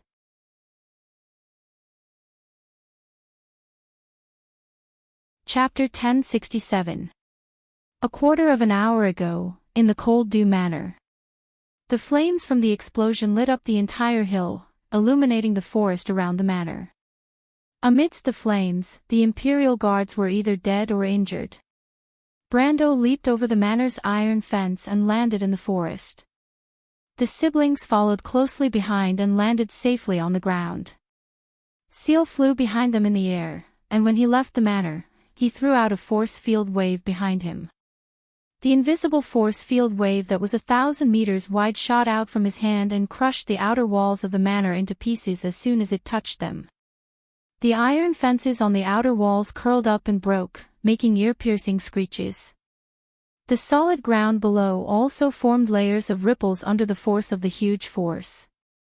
The soil was unable to withstand the surface tension and instantly cracked open a few holes that were dozens of meters wide, blocking the city guard patrols that were chasing after them. After entering the forest, Lin Sanjiu could see the lights of the Crown District clearly through the shadows of the trees. Only a river separated the Tessellate District from the Count Chef District. However, it was not an easy journey. As soon as Brando landed, he saw more than 10 flame knights emerging from the forest. The leader had a white wolf's mane on his shoulder. He was the successor of the wolf knight, Hillman. The wolf's mane on his shoulder was one of Hillman's spoils of war from the Battle of Homan Valley. However, the original had long been lost when the 13th knight died. The one in front of Lin Sanjiu was a fake, and not even the first generations. The wolf knight's element was bloodlust. Once they saw blood, their combat power would increase exponentially. Hillman's successor naturally inherited this element. He was full of confidence as he strode forward and swung his sword. In his opinion, his opponent was only at the pinnacle of the truth realm. As long as the battle lasted for a while, he would be able to hold his own. Not to mention, he had several companions behind him. This was the first time in the history of the Flaming Knights that they had mobilized so many people. Nearly half of the 140 Flaming Knights were lying in ambush here. This plan was filled with unparalleled pride and confidence. No one would think that there was anyone in this world who could fight against half of the Flaming Knights. The Flame Knight swung his sword at the Halran Gaia. What a fast sword, he thought. This person must be at least a sword saint. However, the person suddenly took a step back and left an afterimage on the spot to block the Flame Knight's sword. Then, the person raised his sword and stabbed at the Flame Knight. It was an ordinary strike, but it was enough to make the Flame Knight's successor tremble in fear. This strike was called Nine Luminaries Sword Art. With the Wolf Knight's successor as the center, Brando moved 3 times in a row and attacked with his sword 3 times in a row. Every time he took a step away from his original position, he would leave an afterimage and attack from different angles with different sword skills. The 4 afterimages and Brando's original body attacked almost at the same time. The Hillman's successor tried his best to block 3 of the attacks, and his sword pierced through the throat of one of the afterimages. But at the same time, a cold light flashed, and his head flew high into the air. The severed neck flashed with blood, and an arrow of blood shot up to the sky. Brando's eyes were as cold as water, and his tense face was full of blood. He casually pushed the headless body of the Hillman's successor into a tree, and his expression didn't change at all. He continued to face the next Flame Knight. The Flame Knight behind him was stunned. This wasn't to say that the knight's mental fortitude was too weak. In fact, with 1,000 years of memories, every Flame Knight had a fighting instinct and experience that ordinary people couldn't hope to reach. Not to mention, these knights who were able to inherit the Flame's blessing were the best of the best in this era. In the era of the War of the Holy Saints, the Flame King Gretel's knights had experienced the most tragic battles. Those who were able to survive were all used to life and death. The death of their companions and enemies didn't cause any waves in their hearts. Even in the most bizarre situations, they were still able to maintain the necessary calmness. But in the end, it was already 1,000 years later. The experience of the Flame Knight of this era made it difficult for them to reach the level of the first generation of Flame Knights. They had unparalleled fighting experience, but they didn't have the coldness to see through life and death. Therefore, the knight was only stunned for a moment. By the time he reacted, the demon-like Brando had already appeared in front of him, bathed in blood. Only then did the knight realize that he had made a fatal mistake. He made the correct decision at the last moment, raising his sword to meet the enemy. But Brando only took a step forward, and the heavy black blade of Halran Gaia was like the tip of the spear, piercing through the knight along with his sword. The knight's heart was filled with regret before the world fell into darkness. But regret couldn't change his fate. The second one caused everyone present to be stunned for a moment. Was this really the battle of the Flame Knight? Brando continued to move forward. His next opponent was a middle-aged man with a thin face. He was quite handsome, and the white feathers on his cloak proved that he was a knight captain. Brando immediately recognized this person. It was Steve, the Flawless Spear. The Flame Knight only had 7 knight captains, and none of them were unknown.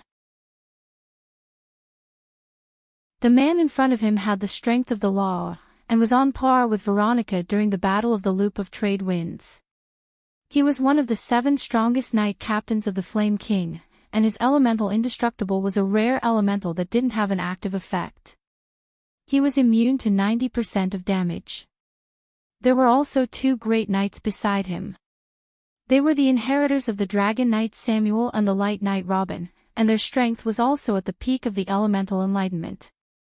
Obviously, the knight present also realized that Brando was difficult to deal with. The knight whose strength was lower than that of the elemental enlightenment went around him and faced the Shire and the vampire twins. At this moment, the Shire was facing an earth elemental and a fantasy elemental, and Mephistopheles and Endrique's opponents were 3 people led by the heir of the Steel Knight. In the face of this scene, Brando knew that he had to end the battle quickly. Although the Flame Knight who came from other directions were temporarily blocked, they were not the Praetorian Guard, and should catch up soon. He stretched out his left hand, and another sword appeared in his hand. Absolute death. The Flame Knight screamed angrily, and then realized that their colleagues in the manor might have been killed. For a moment, they were angry and disdainful. They were disdainful that Brando dared to use this sword in front of them, but they knew the flaws of this sword very well. Steve's heart was also full of anger. Prydian was a newcomer that he thought highly of. He raised the long famous spear in his hand. In his heart, he had already sentenced Brando to death. Although Her Majesty the Queen wanted them to stay alive, that was to say, as long as they did not die. At this moment, Brando did not care what his opponent thought. He took out absolute death not to anger the other party, but to frost soil. With his low roar, a glacier appeared out of thin air, and sharp icicles burst out in all directions, like an ice waterfall, instantly covering the space of nearly a kilometer. The biting cold wind mixed with the power of the elements came, and even Steve did not dare to face it head-on. He and several Flame Knight immediately flew into the air, but there were still 2 people who were hit by the crisscrossing icicles and crashed into the forest with the rushing glacier. Wherever they passed, the trees withered and withered, the branches and leaves turned into white frost, and then broke in the middle. Steve punched the icicles that stabbed towards him, turning them into dust. Then he finally saw Brando hiding between the crisscrossing icicles, and stabbed at him with his spear. At the same time, several Flame Knights, including the 2 Great Knights, who had avoided the icicles' attack, also attacked Brando at the same time. But at that moment, Brando suddenly raised his head, and Steve saw a desperate fanaticism in his eyes. For some reason, at that moment, his heart was suddenly full of vigilance. This kind of vigilance was the same as the moment of life and death he experienced in the Holy War. It was the fear of the signs of death. He was very confident in his hunch, and suddenly the alarm bell in his heart rang. "Retreat, retreat quickly," he shouted, but he could not stop the attack, and the sin in his hand had already hit the opponent without hesitation. Together with the 4 long swords. The long spear stabbed at the opponent's body. Brando was only wearing a count's coat, and the coat was easily cut open, revealing a golden-gray breastplate underneath. The defensive power of the breastplate was beyond imagination, and the bright blade of the sin could not do anything to it. A silver light bounced off the breastplate and finally pierced into Brando's shoulder blade. But the spear did not penetrate the body as Steve imagined.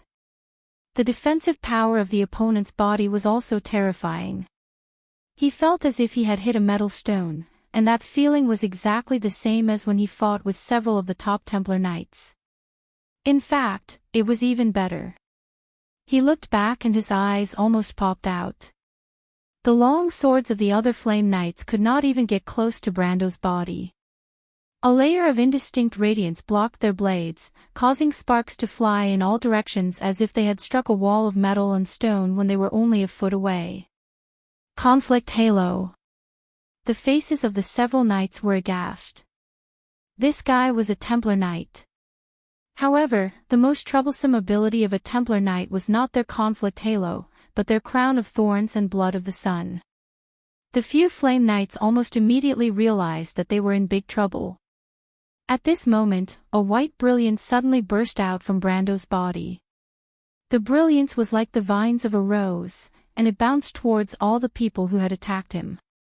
Although Brando's defensive power resisted almost all the damage, the refraction of the blood of the sun was not calculated in this way. Even the attribute of the Gate of Law of the Lonia Gap had restored Steve's attack, which was reduced to elemental truth. However, it was so unreasonable. Several Flame Knights screamed. Only Steve was slightly better. The indestructible element minimized the damage he suffered. But the warning in his heart did not go away because it was Brando's turn to attack. Brando extended the Halran Gaia to these people. Cold wind. At that moment, time could be said to pass very slowly because it was almost static. For those who faced such a scene, it was like an eternity. But it could also be said to be very fast because in the eyes of the onlookers, it was a breath's time. They saw a biting cold wind blow out from behind Brando. What kind of wind was that? It was like a blade, plowing through everything in its path. Trees and rocks were all turned into ice crystals, and in the blink of an eye, they were shattered into pieces, flying all over the sky.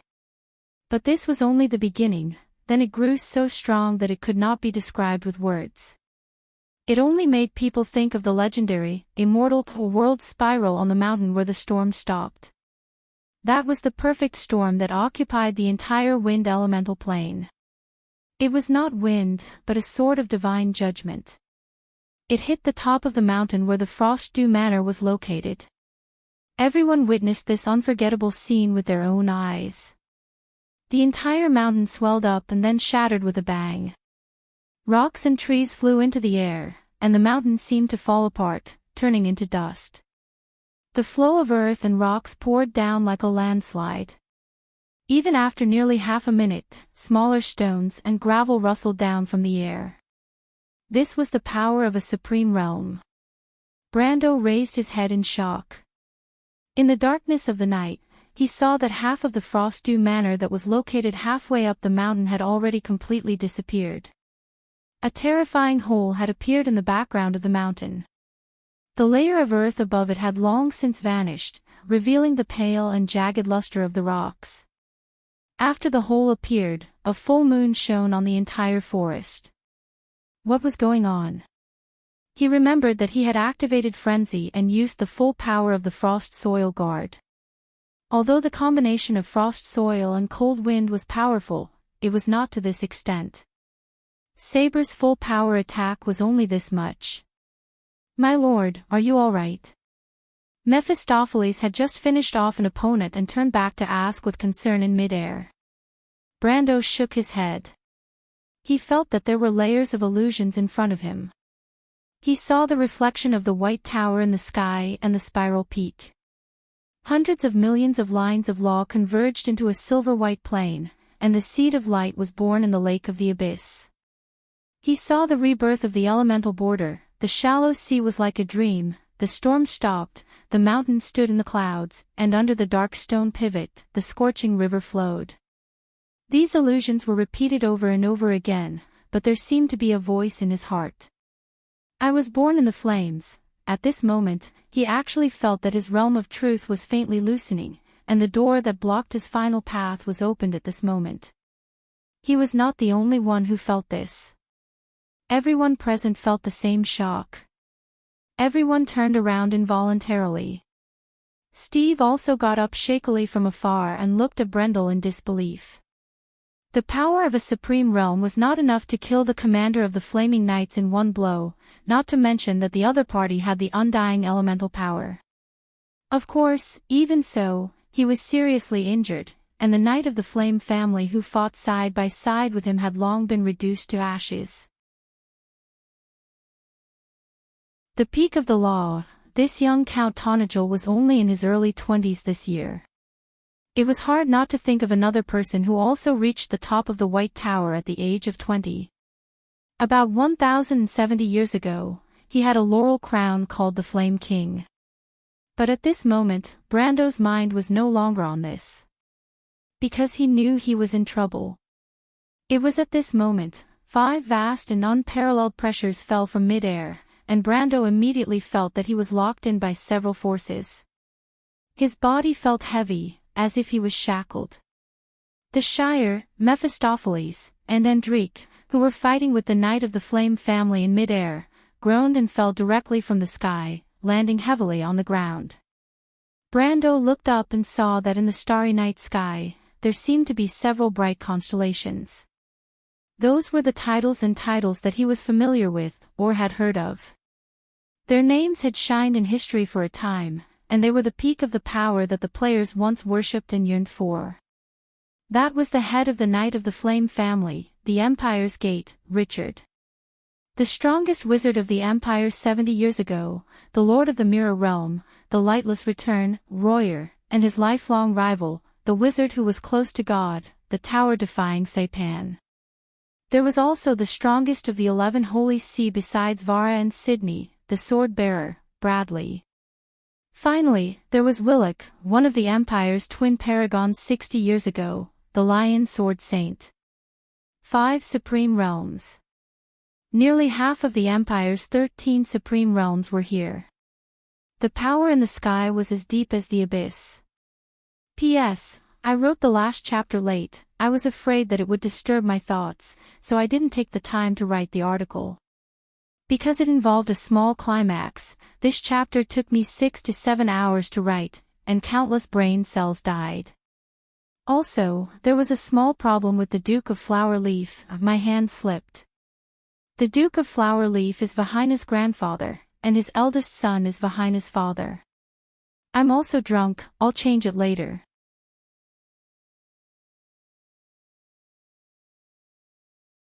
Chapter 1068. Brando smiled bitterly. In his original plan, he should not have made such a big move, but he did not expect the power of the law in his body to explode on its own, opening the door to the peak of the law in the middle of the battle. In the eyes of others, this was an unimaginable benefit. Many people were stuck in front of this door for their entire lives. Every time they advanced in the elemental realm, it was an unattainable and precious opportunity. Only true geniuses could walk to the end of this path. Even his teacher, Greysword Saint Mephistopheles, was a once-in-a-century genius, had been wandering in front of the door of the extreme planes for decades. But at this moment, Brando could not appreciate it. The reason was because of the 5 suffocating mountains in front of him. In fact, he had been fooling around in order not to attract the attention of the power of the extreme planes, but he did not expect to fail at the last moment. When he accidentally revealed this level of power, the Silver Queen immediately attacked, but now it was almost a quarter of an hour earlier than he had expected. 5 of the extreme planes, 2 against Mephisto, 2 against Sydney, and it seemed that the Silver Queen had specially prepared one for him. Brando could not help but think that Her Majesty really thought highly of him. Then, he forcefully suppressed the restless seed of law in his body. Once he stepped over the edge of truth, there would be a tinder of law left in his elemental domain. And when he reached the ultimate realm, this tinder of law would form his personal domain, the ultimate plane. This seed of fire was also known as the first light of the wand, because the sage wanted to obtain true wisdom from this light. This was the origin of the Pale poem, where all things were born from water, obtained spirit from light, and gained wisdom from fire. But at this moment, Brando did not dare to accept this seed of law, because with a strong enemy in front of him, he did not dare to rashly break through the realm. But what made him extremely distressed was that this seed of law was unusually active, thousands of times more active than the seed of law that was born in the game. He felt as if something was forming a resonance with it, and it immediately took root and sprouted. He did not know if this was an inevitable reaction of the power of existence, or if he was special. But if this continued, it would be difficult for him to concentrate on the upcoming battle, which was undoubtedly a big problem. Fortunately, the 5 Lameters did not immediately attack. Brando raised his head and looked at them. He knew that these people represented the Queen's will, and the Silver Queen was most likely watching everything that was happening from somewhere. She didn't let them attack because she still had something to say. Sure enough, an instant later, a voice descended upon the Frost-Dew Manor. A descendant of Darius. The Silver Queen's voice was surprisingly young, almost like that of a teenage girl. Brando was stunned for a moment before he remembered that her age was permanently fixed at 15. However, this voice was filled with an inhuman coldness, as if it was implying that its owner was temperamental. In the manor and the surrounding forest, everyone raised their heads. The city guards, imperial guards, and Knight of Flame all knelt down on one knee, placing their left hand on their chest to show their utmost respect to the owner of this voice.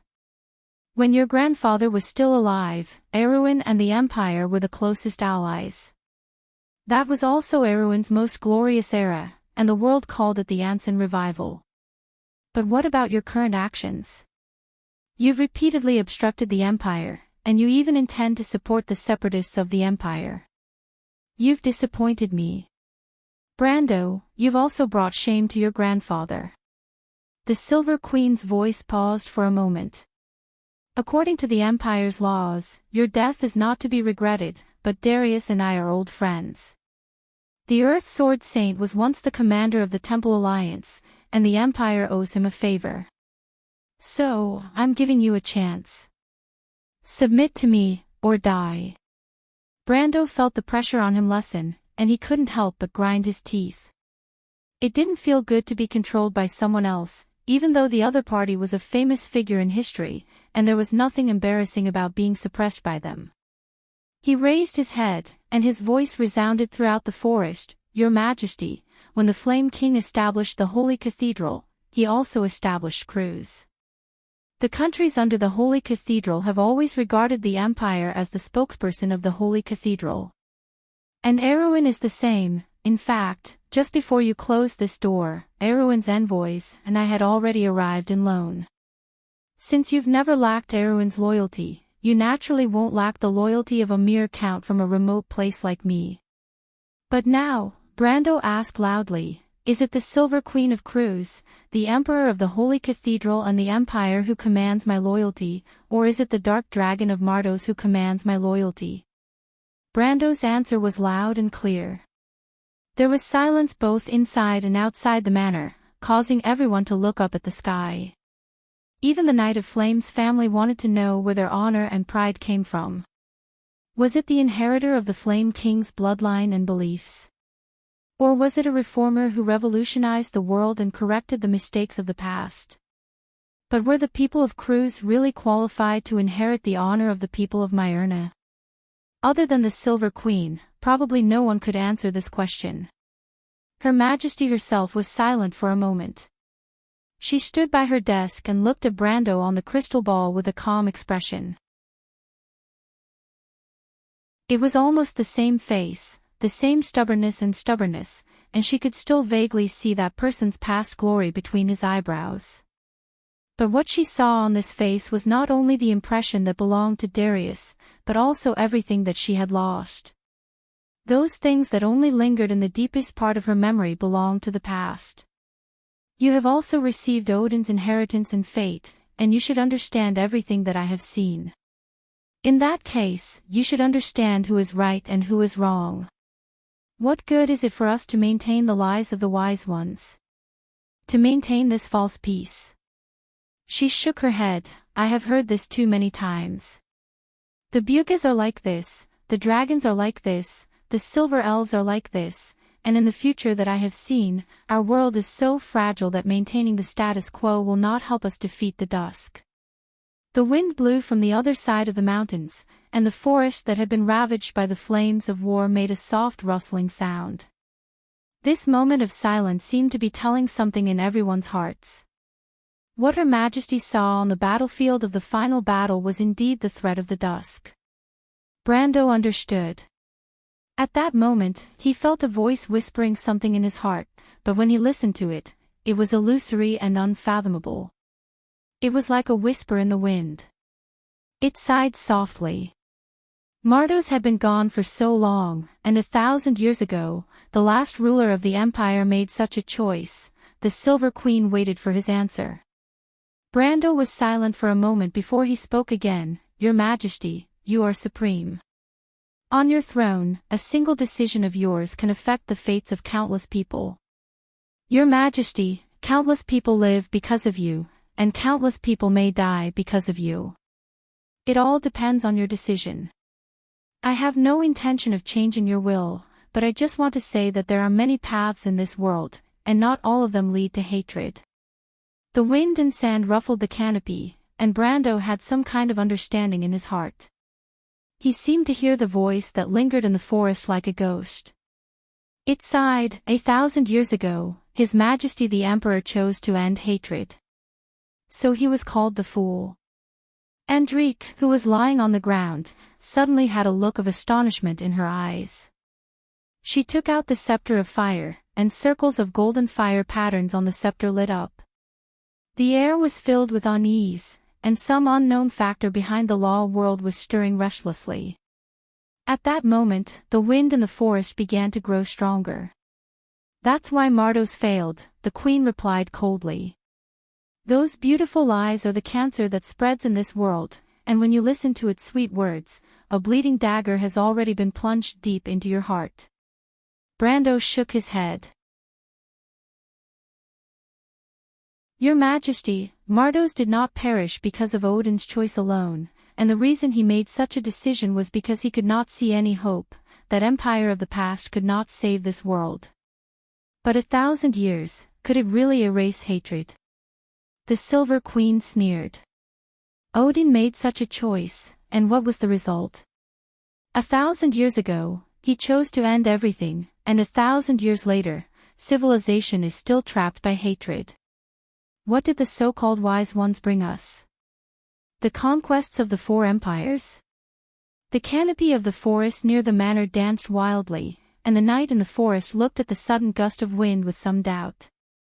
Summer had long disappeared. Could it be that there was still a rainstorm at this time of the year? Of the 5 supreme class, only Saipan the Tower Rebel turned his head slightly, as if looking for something in the void, and then frowned. Brando was also in the midst of this gust, his long hair flying, and he looked up at the Silver Queen. But at least the 4 wise ones ended the harsh rule of the Myernas, Your Majesty. The Silver Queen sneered, as if mocking Brando's naivety. Harsh rule will not destroy this world, but dusk will. Do you still not understand? There is not much time left for this world, and short-sighted people cannot see the dangers of the future. If we leave them alone, we will only be waiting for destruction. I am saving them, but what you've done has only put more people in trouble, Your Majesty. The Silver Queen did not think much of it.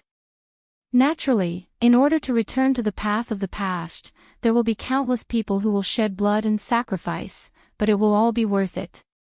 Because of the mistakes we made back then, we must pay the price now. You find it hard to understand. Her voice was somewhat contemptuous. Descendant of Darius, you should understand that everyone in this world does not exist alone. You said that the fate of the people of the Empire will change because of my decision, but how can I and my people not come to this point today because of the decisions of our predecessors? And it is precisely because everyone has to pay the price for the decisions of others that our civilization can be established. Brando looked at the sky silently, looking at the unpredictable flowing clouds under the night sky. At this moment, a string in his heart faintly touched. Many figures and things appeared in front of him, as if he saw all the past history that Odorphis had once let him see, as well as the illusions that existed in history. He saw the arrogance of the Empire. At this moment, the 2 empires were overlapping with each other. The wind carried the scattered leaves into the night sky. They gathered together in a frenzy, like a torrent in the sky. Brando suddenly understood something. My lord. At this moment, Andrique suddenly shouted. He turned around. In the sky, the Silver Queen changed her tone at the same time. She shouted condescendingly. Descendant of Darius. The manor you are now in is called Frostdew. It was built 150 years ago and has had several owners, but the one who lived here for the longest time was Madame Belisa. That woman likes this place because in this manner, she can overlook the entire capital of the empire. When all living beings are beneath her feet, she sees those who are at the bottom of the empire. Do you understand? Those who have been tormented by disasters, pain, war, and all sorts of other reasons, but they do not understand where their sorrow comes from, so they often feel unbearable pain. And us, known as nobles or rulers, we can clearly see our own weakness, see how fate has left a deep mark on us, but because of this, we also feel pain and sorrow. But no matter how the twin goddesses manipulate the threads of fate, no matter how suffocating this world is, no matter how deep the pain is, we will still silently move forward. That is why the empire and civilization will move forward step by step. And this is our resistance, the true meaning of the path of golden flames. Do you understand? If we abandon those who cannot keep up with our footsteps, or let them indulge in illusory self-consolation and escape, or even if we choose to escape from everything that we cannot choose, then, what will happen to this world? The Queen's voice became cold and sharp. When you choose to be alone, you have already betrayed everyone. The nobles' so-called aloofness and detachment is actually just a betrayal of their own class. What I see is no nobility, only indifference and selfishness. And the tragedy of Mardos stems from the fact that the nobles of the Myernas chose to escape at the last moment. Odin abandoned their faith, causing the blood of the previous generations to flow in vain. So, he is the fool. The forest fell into silence, only the sound of the wind sweeping across the mountains and rivers could be heard. The knights seemed to have fallen into deep thought. They put down the swords in their hands, with a thoughtful look in their eyes. Queen Gao Yongrong's voice spoke to them. That's why, lone knights. The people of Cruz will not collapse because of the loss of a faith. On the contrary, it is because my people are proud enough that they can face their mistakes head-on. And the descendants of Darius, a speck of dust cannot hide the glory of history.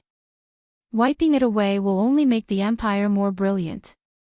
The Silver Queen's voice resounded throughout the sky. So, my empire, my people, do you understand your glory? You, because you stand on the side of the truth, glory, the brilliance in the eyes of the people lit up. Only for a moment, all the imperial soldiers present raised the long swords in their hands high. But in the sky, Richard and Royer suddenly frowned. The restless factor in the air was becoming manic. But Her Majesty the Queen did not let them take action, so they could only wait quietly. Brendel looked on coldly from the sidelines. For some reason, he suddenly felt a little distracted. In this fanatical atmosphere, he saw the wind in the forest slowly calm down. And the voice of the Silver Queen also quieted down. The three cheers of the night also quieted down. Brando! Andrique shouted again. She felt that the scepter of fire in her hand was trembling slightly. But this time, Brando did not seem to hear it. He raised his head. He already had his answer in his heart. Perhaps you are right, Your Majesty, he said, but there is a problem. You are full of confidence that you have changed everyone's fate, but what if you are wrong? The Silver Queen fell silent. Time seemed to have stopped at this moment. Ridiculous. Her voice was full of disdain and sarcasm. The sages used the fall of an empire and 1,000 years to prove this result. How can I be wrong? How can I be wrong? Brando's heart was clear. Arrogance was born in people's hearts, but people often did not notice it. They thought that they were born noble and could stand above everyone else. The Maernas of Mardos perished here, and today, history repeated the same mistake, closely linking the fate of the two empires. Brando felt as if he was in a world of silence. But there was a voice in his heart that was becoming clearer and more definite. It was the majestic pulse from the long river of fate. It gathered countless times, countless fates, and countless voices. It only gathered into one word: fight. Fanatical blood flowed in his body, roaring, rushing, and screaming, but his heart was extremely calm. He quietly looked at all the strange scenes in front of him. His gaze seemed to pass through the shackles of time for a moment. He saw the Mardos being destroyed in the flames. He saw the Cruz Empire being born from the flames. The replacement of the old with the new did not come from a hero giving his people victory. It was the intertwining of countless people's fates. Everyone threw themselves into it and wrote an epic with flames. So the empire was born. It did not record the legend of heroes, but the struggle that belonged to everyone. Countless individuals gathered to form the vision of history. Brando's gaze met them one by one in the long river of fate. He was so shocked in his heart that he could not control himself. This was a glorious hymn, but it did not belong to one person, nor did it belong to a sage. Even an insignificant individual like him was in the middle of it all. And at this moment, Brando finally understood in his heart why he was resisted by the flaming blade. He gently shook his head and laughed bitterly. I used to think that I never thought of myself as a hero, but I didn't expect that there was such a yearning hidden in my heart. Oderfice, thank you for letting me recognize my arrogance. A voice immediately responded to him in his heart. The voice was full of kindness. But suddenly, another voice sounded, and it overshadowed the previous voice. Arrogance is the ambition of a young man. Heroism is the romance of a man. This is not something to be ashamed of. This voice was spoken by a man with a rich magnetic voice. Brando turned around and was stunned to see a person walking out from beside him. It was a tall man with a red cloak burning behind him like a flame. His long hair shone like pure gold, and his eyes were as blue as the purest sea. He held a long sword. The sword was engraved with golden flames, and there were small words inscribed on it, Motsvisitarsi, flame hammer forged fate. It was the holy sword Odorfice. The man patted him on the shoulder and smiled at him. Go ahead, I'm with you. P.S. Begging for monthly votes.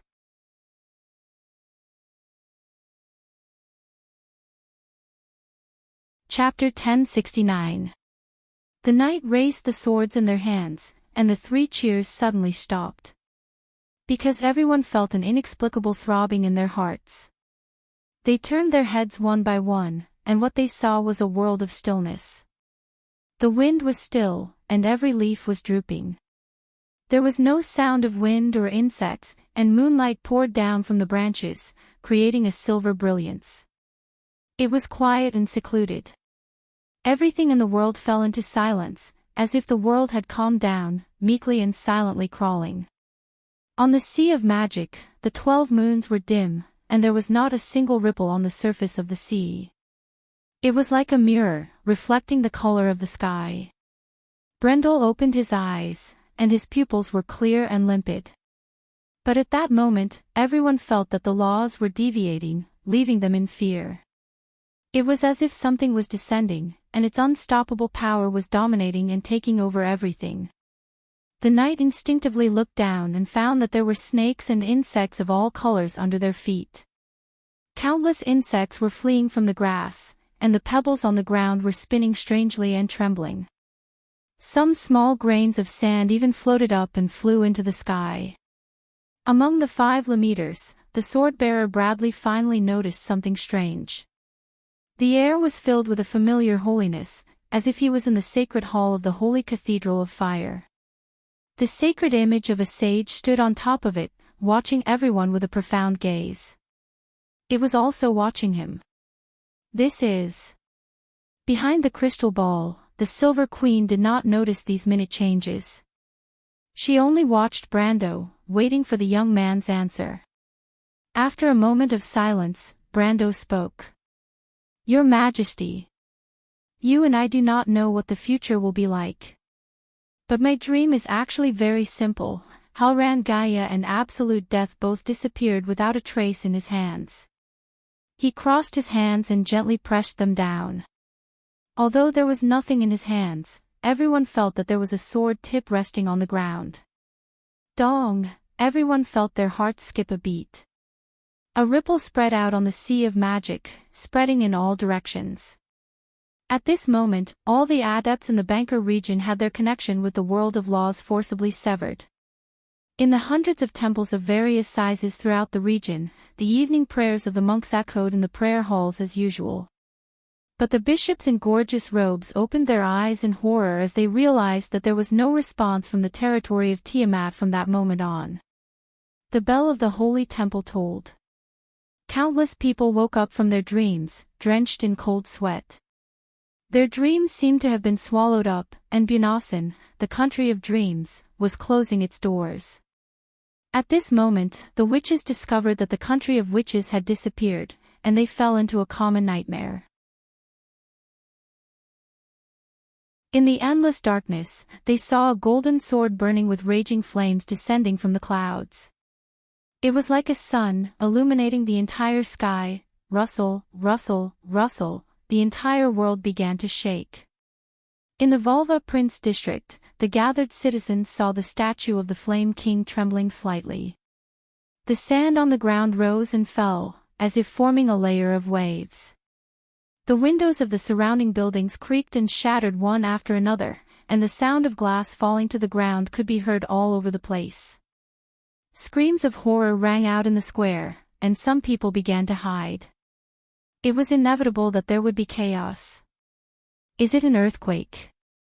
Seti held Arl's hand tightly, feeling the low rumble under their feet. Arl shook his head firmly. He frowned and carefully protected Seti from the jostling crowd. "The sage is angry." Someone in the crowd screamed. There was a commotion. The believers in the center of the square who were holding a ceremony stopped and looked up at the same time, looking in a certain direction. In Saint Cantifer's palace, the Silver Queen seemed to have finally noticed the abnormality outside. She frowned and turned to the person behind her. "Grim, go out and take a look." The Dragon Queen nodded expressionlessly, turned around, and opened the door to the inner hall, disappearing outside. Then, the Silver Queen turned around. Her face was as calm as water, and her silver eyes reflected the brilliance of the crystal ball as if there was another world inside. There was indeed another world behind the crystal ball. Because in Brando's dark brown eyes, there seemed to be a dazzling golden flame burning in the depths of his eyes. He opened his mouth, and his voice seemed to shake the whole world. "I don't care what you want, and I don't care who you are. Her Majesty the Supreme Queen, or the Dark Dragon of the Myrna people. But, give Scarlet back to me." The buzzing in the air was the change of the law. Oh no! At this time, Bradley finally realized what was making him feel uneasy. He immediately unsheathed his sword and roared, "Stop him." But it was not up to him. "Give Scarlet back to me," his thunderous voice reverberated throughout the entire forest. The low rumble in the forest turned into a roar. Not only the gravel and stones, but even the trees and rocks also made a low and ancient sound. They resonated thousands of times as if they were responding to this sentence. They were responding to the anger of the king. The canopy of the forest creaked and shook, as if it would be uprooted at any time. The rocks had already broken free from the shackles of the earth and flew into the sky with the soil. A majestic and terrifying aura rose from the forest. The faces of the Knight of Flame changed drastically. They drew their swords and wanted to get close to Brando, but an invisible force swept across the forest and forced everyone to the ground. It made it difficult for them to move. But at this moment, above everyone's head, the dark clouds under the night sky parted. A dazzling golden light, like the rising sun, illuminated the entire sky above the Banker region. Reflected in everyone's eyes was a fiery red light piercing through the vast night sky and falling straight down from the sky. That was the light of the birth of all things. From the flame, wisdom was given to all creatures. At that moment, there was no other color between heaven and earth. The world of law shook. In the entire Rushta region, in the wilderness around Banker, in the west of Metz, in Cloak Bay, and even on the front line of the Nazar people, everyone saw this fiery red light falling from the sky. These warriors from another country stopped their war machines, opened the cabin doors, and looked up at this marvelous scene. What was reflected in their eyes was the golden sun, the sacred fire from 1,000 years ago that blessed the world forever. Praise the wisdom. The priests of the Nazar people raised their hands and shouted crazily, "Praise the wisdom." The sea of cheers rose and fell one after another. Everything was dim, but at this moment, the constellation of the Flame King shone brightly in the sky above the entire southern part of Wonde. Tens of millions of people witnessed this scene. It was golden red like fire, but so pure. Under this dazzling light, a carriage under the protection of a knight passed through the forest near Mulberry Castle and headed in the direction of St. Cantilever Palace. The girl in the carriage, her eyes reflected the flames falling from the sky. In her sparkling eyes, tears involuntarily flowed out. She had been abandoned by everyone in this world. She had never seen her biological parents. In her memory, there was only the cold dark forest, the roaring beasts, the dark fear, and the pale ghosts in the forest. She had poured all her trust in the hope of having a family, but in return, she was coldly abandoned. She was lowly, not worth mentioning, and did not expect anything. However, the only thing she wished for was to have a little tie in this world. Yet, even such a wish fell through time and time again. Can I really be important to someone in this world? Of course. That person replied with a smile. Everyone in this world has the right to pursue their own happiness. But, this question that she carefully hid in the bottom of her heart finally got an answer today. This answer made her so happy that she almost could not believe it. His Excellency did not lie to her. Give me back Scar Dash, that voice reverberated above the clouds, reverberating throughout the imperial capital. It was not a vow, but it was more beautiful and firm than any vow in this world. Sitting on the opposite side of the carriage, the mountain maids were already moved to tears. They looked at the crying countess, their hearts full of regret and regret. They had thought that there was nothing wrong with their countess marrying the descendant of a mountain hero. They even found it hard to understand why the countess was so against Her Majesty's decision. Was the countess not a mountain person herself? But now they understood. It turned out that there was someone in this world who dared to go against the entire empire for the countess. If he was not a lunatic, then he must be the most worthy man in this world for the countess to fall in love with. What kind of hero was this? The maids quietly reached out and held their countess' hands. Although Her Majesty the Queen was supreme, they chose to stand on her side at this moment. At this moment, the shining pillar of light outside the carriage was like the fire of dawn, the blaze of dawn. It would definitely light up the darkness and bring light. And at this moment, Bradley's sword finally arrived. What kind of sword was that? It was like a bright and narrow line across the sky, dividing everyone's vision into two, and then there was nothing else between heaven and earth. How could one block such a sword? The knight present had no answer. It seemed that in front of it, they could only stretch out their necks and wait to be killed. But Brando gave them an answer. He raised his right hand. There was nothing in his right hand. Clang! A bright line of fire seemed to flash in the darkness. The line that divided the world into two and extended infinitely stopped in front of Brando's outstretched right hand. Then all the illusions were shattered, and the world returned to its original state. The sword in Bradley's hand turned into a silver light in front of everyone's eyes, and heavily chopped at a foot in front of Brando. A long and bright line of sparks was drawn out. Everyone held their breaths at this moment, and some even sucked in a breath of cold air.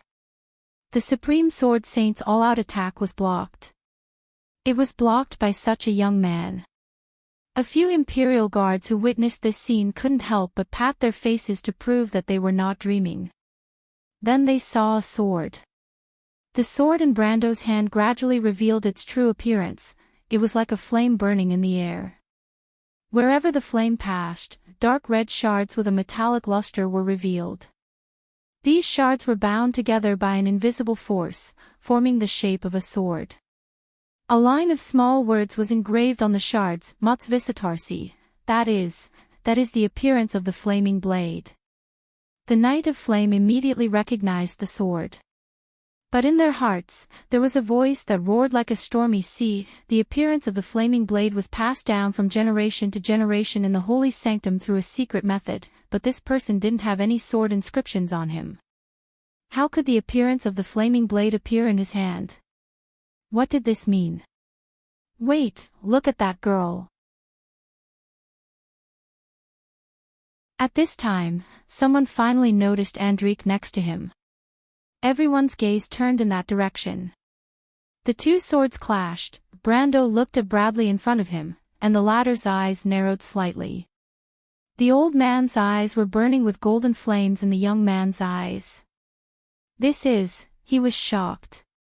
Because this was the inheritance of the flaming blade that had disappeared for thousands of years. The late king appointed him as the successor. How was this possible? But Brendel did not care about his opinion. He only sighed slightly and asked, "What do you think? Is this your answer, Your Majesty?" The Silver Queen felt her heart skip a beat, as if she had missed something, but she quickly calmed down. "You're relying on a mere flaming blade." She sneered, "But Brando, didn't your grandfather teach you how to be a mature man?" I am the Emperor of the Empire. How can I easily change my words? Then, there is only one way left between us. The Silver Queen was so angry that she laughed, arrogant. Bradley didn't know whether Brando was arrogant or not, but at this moment, he wanted to tell the Silver Queen that the young man in front of him didn't just repair the flaming blade. But he couldn't say it, because at this time, he saw a golden light in the corner of his eye. Flaming staff. Someone among the Night of Flame shouted. Andrique finally couldn't hold the flaming staff in her hand. It flew out of her hand and immediately flew towards Brando. Then, under everyone's gaze, it merged into the broken flaming blade in Brando's hand. This scene was something that even Brando didn't expect. Then he felt a powerful force explode in his body. He immediately understood what kind of power it was. It was Odorfai's soul, the power of the flaming orb. In an instant, the gap between the enlightenment of truth and the peak of the law disappeared. Then the seed of law took root and sprouted, and the truth of elements and order left an indelible mark in Brando's heart. At this point, the door of the spiral peak was also crossed by him. It took less than a second. He closed his eyes and felt the shallow sea breeze blowing on his soul. He saw the spirit of all things being born in the water, getting a body in the soil, being protected by the wind, and then being given wisdom by the flame. When he opened his eyes again, the flames in his eyes were already extinguished. Only a hint of golden flame occasionally flashed in the depths of his eyes. In the lower reaches of the law.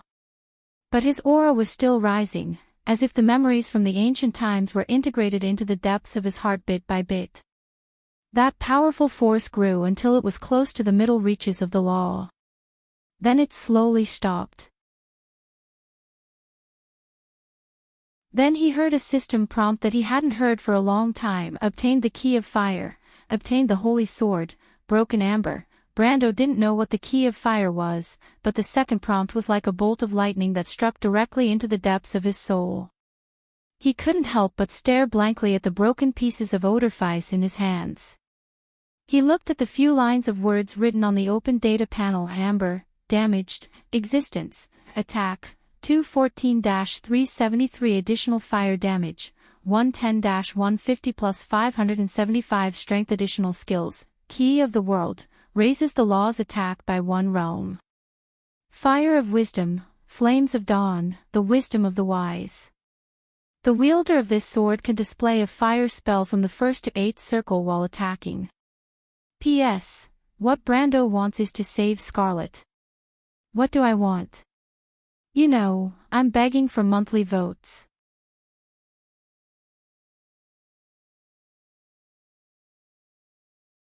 Chapter 1070. Why would it be the sacred sword amber? Brando certainly remembered that this was the only sacred sword that players had the chance to come into contact with in the game, but how could Odorfais be amber? His thoughts came to an abrupt end because Bradley's attack had arrived in front of him. Bradley, the sword bearer, was known as the Flame Sword Saint. In the Holy Cathedral, this title was not something that everyone could have. At least it meant that the bearer had mastered an extremely high level of fire element. Bradley was one such bearer. When he was 30 years old, he became famous in a battle. After becoming a knight of the Holy Cathedral, he was directly chosen by the previous Great Holy See to be the backup of the Flame Blessed. However, he did not walk the path of a Flame Blessed knight. Instead, he climbed all the way from the priest and bishop to the highest level of power in the Holy Cathedral. Valakin appointed him as the next knight of the Flame Blessed. This position was equivalent to the servant of the Flame Blessed, and had supreme honor. Because he had mastered the fire element, which was the same as Gilt's, the people of the Empire often rumored that Bradley was the successor of the Flame Blessed, and that the Flame Blessed Odorfais would one day appear in the Empire in his hands. However, decades later, this prophecy did not come true.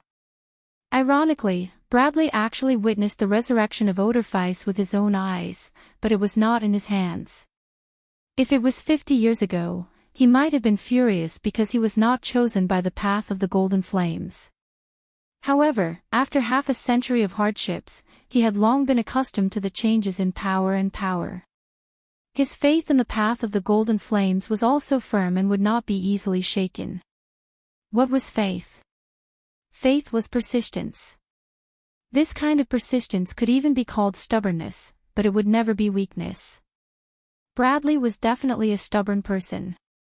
Even his sword was called determination. It was said that it was once the sword of a flame-blessed knight of the first generation. The sword was half an arm long, and it could be used with one hand or with two hands. It was firm when attacking, as its name suggested, and it was unstoppable. The long sword swept over with fractal flames. Before it reached Brando felt a scorching aura. This was the power from the fire elemental plane that could burn everything, the power of the ultimate realm. However, the power of the law was immediately weakened to below the peak of the law by the gap of Lonia. The high temperature of the flames seemed to be bearable, not to mention that Brando was holding the sacred sword Odorfice, which was a real fire-blessed sword. He turned around Odorfice's sword. Clang! The two swords collided in the darkness. Sparks flew like a bird of fire in the forest, and immediately ignited the bushes and canopy of the trees. As soon as the two of them exchanged blows, the forest had already fallen into a sea of fire. The Imperial guards who had chased into the forest immediately screamed and ran out. Many of the Flame Knights in the forest and their colleagues who had rushed over thought that they could stay and help. After all, they were people who were blessed by the fire. How could they be afraid of such an environment like the motley crowd? However, dreams were very plentiful, but reality was often very cruel. As soon as the knights approached the burning flames, their expressions immediately changed. The flames burning in the forest were not ordinary flames, but elemental flames that came from the power of Hel Babatar. This kind of power was one level higher than the flames summoned by the elementalists. Even if it was the magic flame, it was not something that the flame-blessed knight could easily withstand. The flame blessed allowed them to resist at most ordinary flames. Not only them, but even the Shire, Andrique, and Mephistopheles in the forest were forced to stay away. A battle between two supreme realms was not something that they could intervene in. The flame-blessed knight stood far away from the forest, looking at the young man who was fighting with Bradley with a complicated expression. Whether he won or lost, at least at this moment, he could be called the youngest Supreme Realm Master in Wonde. The Supreme Sword Saint in his early 20s. He was not a descendant of a top noble in a big empire. Although he was a descendant of Sword Saint Darius, everyone knew that this young man did not actually get anything from the Earth Sword Saint. Perhaps at most, he had inherited the excellent bloodline of the Earth Sword Saint. He can't defeat the sword wielder, right? For some reason, at this moment, such a ridiculous idea suddenly appeared in everyone's mind. From an outsider's point of view, Brando's current state was indeed not good. Although he managed to block Bradley's sword, only the physical attack was deflected. The weakened power of the flame still penetrated the protection of the collision halo and slashed heavily on his chest. After the Lonia gap weakened the last part of the attack, the remaining flame still burned his coat to nothing. Brando groaned. The Count's coat that had been pierced by the flawless spear finally died, revealing the golden gray armor and tight-fitting combat suit underneath. However, he did not actually suffer much from this attack. At most, there were some burns from the high temperature. This was because the Templar Knight's defense was too ridiculous, and the Lonia Gap, an ancient artifact, was powerful enough. Brando took the time to glance at his status panel. Seeing that he was still in good condition, he immediately took a step forward and changed from one hand to two. The holy sword Odorfice that had been knocked away by determination spun half a circle in the air and slashed at Bradley. Bradley had only gotten one thing wrong, and that was that Brendel, who was only at the middle level of the Law of Pinnacle, was actually not weaker than him in a head-on battle. Therefore, after his attack, he had misjudged Brando's ability to counterattack. When Brando's sword slashed at him with a bright golden flame line, the Flame Sword Saint suddenly realized his mistake. However, he was an experienced sword saint after all. He immediately took half a step back and raised his sword to block. Opportunity. Brando's thoughts flashed like lightning, and a deep light flashed in his eyes. The Flame Sword Saint, Bradley, who was fully focused, happened to catch that flash of light. He couldn't help but be shocked. As a warrior who had been on the battlefield for a long time, he naturally knew what that gaze meant. That was the decisiveness of an opportunity. In Wound, when a swordsman under the gold rank duel, the difference in personal quality and realm strength would often decide everything. But after the element manifestation, the difference in swordsmanship between the two sides would rise to an extremely high level. The term Sword Saint came from this. But if you were to ask the top sword saints or even the ultimate sword saints what decided the outcome of a battle, some people would say that it was the psychological quality, the state of the battle, and even the aura, these mysterious things. But as a true veteran swordsman who had experienced hundreds of battles and was also one of the few people in Wound who could see the ultimate realm, Bradley understood that these factors could be summed up in one sentence: experience. In fact, very few people understood that Brando's greatest reliance was not his own extraordinary swordsmanship, nor was it the strength that made people despair at his age. Instead, it was the terrifying combat experience that he had accumulated through the hundreds of years in the game and in this world. Countless battles, countless life and death situations, and countless lessons learned from countless people. Or it could be said that battle instincts. In a battle of life and death, which decision was wrong and which decision was right, it was very likely that would determine whether you would be able to survive the next strike. This was why for many newbies, the experience of walking on the edge of life and death was often the most precious. But how much experience could a person have? It was easier for a person to have such experience to lie on the ground and become a cold corpse. But Brando was different.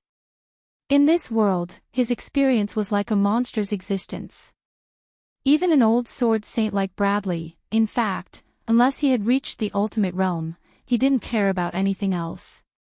Because the scenery I've seen is something you've never even imagined, this was why Bradley was so shocked. Because in such a young swordsman, he actually saw the decisiveness that could only be seen in the most experienced warriors. And the moment he missed, Brando had already struck. The Crown of Thorns was fully activated, the Soul Crystal, the Berserk talent, and the unimaginable strength of Holy Sword Odorfice completely erupted at this moment. Brando's long sword moved forward, and the crimson flames that fell from the sky also moved forward. A dazzling light appeared under the clouds, and this sword actually produced an aura that seemed to be able to sweep away 1,000 armies. The opportunity left for Bradley was no opportunity at all because Brando had almost perfectly grasped his mistake. He could only rely on his ultimate realm strength to barely resist this attack. He almost didn't hesitate to open the ultimate planes. But at this moment, what the Flame Sword Saint didn't expect was that the determination in his hand actually cracked like a weak wooden sword.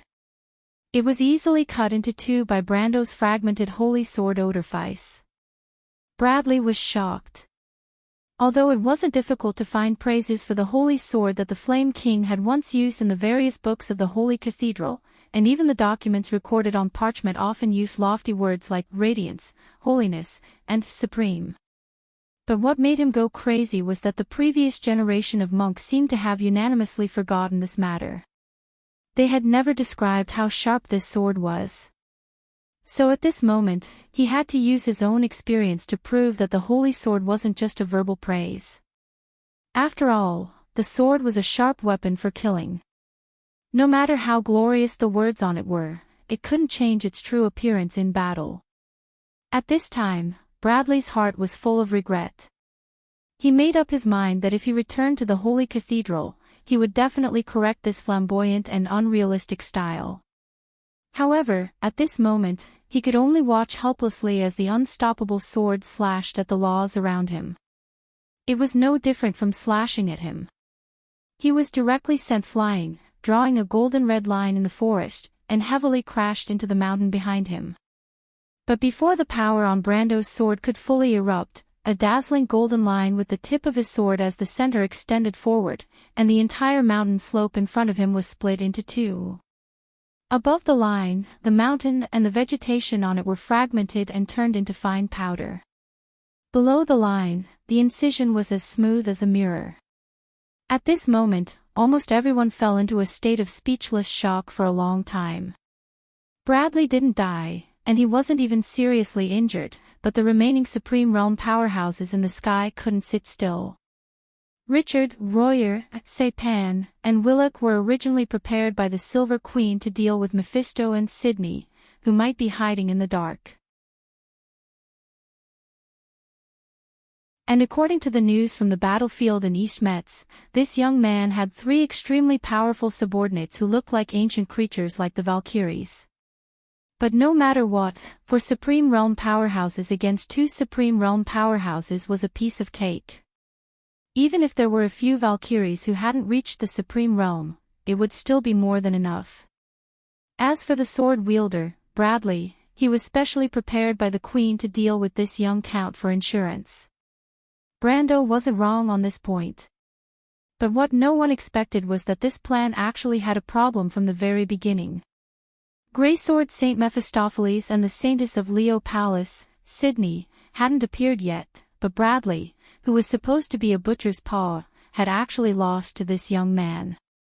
Of course, perhaps it was too early to say who won and who lost, but anyone could see that Brando's current strength was not inferior to Bradley's. Not only did the latter lose his sword in the previous attack, but he was also seriously injured. Under such circumstances, it wouldn't be so easy to defeat this young count. The top existences of the Empire couldn't help but look at each other. Now the question for them was, who would go up? They had seen the previous battle in the sky with their own eyes. Although the strength Brando displayed couldn't be said to be overwhelming, it should be on par with the strongest of them, Sapin and the Lion Sword Saint, Richard. And there was no doubt that the Ash Sword Saint, who was able to escape from the attacks of 2 Supreme Realm powerhouses when he was at the peak of the lower realm, was probably no weaker than them now. Not to mention the Saintess, who was known as the strongest under the Empire of Vala. At this moment, any one of them could easily suppress Brando if they cooperated with Bradley, but the problem was, if Mephisto and Sydney joined forces later, would the remaining 3 still be a match for them? In the end, after hesitating for a moment, Willock drew his sword. The twin paragons of the Empire knew that he was the weakest among the remaining 4. Although the young man below could suppress Bradley, he definitely wouldn't be a match for 2 Supreme Realm powerhouses. Therefore, there was no difference whether the weakest or the strongest went down. When Mephisto and Sydney appeared later, the stronger one would have a better chance of winning. However, just as he pulled out his sword, a black sword edge suddenly pierced through the void without any warning. This sword edge seemed to split open space, and what followed was a gray space that unfolded. At that moment, Willock didn't even have time to react as the sword was about to touch his throat. If it weren't for the Lion Sword Saint, Richard, who was at the side, who suddenly attacked and repelled Willock, he would have died prematurely. Willock was stunned for a moment before he reacted. Then, he looked in that direction with a gloomy expression. There was no doubt that he knew who had come. But what made everyone's hearts sink was that the other party's strength was higher than they had imagined. This was already the strength of a middle-level Supreme Realm powerhouse. According to the intelligence, this person had just stepped into the extreme plains from the land of trade winds a year ago. What kind of advancement speed was this? Richard immediately withdrew his sword and said coldly. "Long time no see, Mephisto." "That's right." A voice in the void replied, "So, your opponent is me, Richard. You want to save your student." Richard smiled disdainfully. "You can stop me, but who else can you stop?" But before he could finish his sentence, Willock's expression changed drastically as he yelled, "That's right. Great, great sage. P.S. this volume's outline has been written, and the name of the second volume has been decided. Actually, I want to sort out the main character's data, but it's a bit troublesome.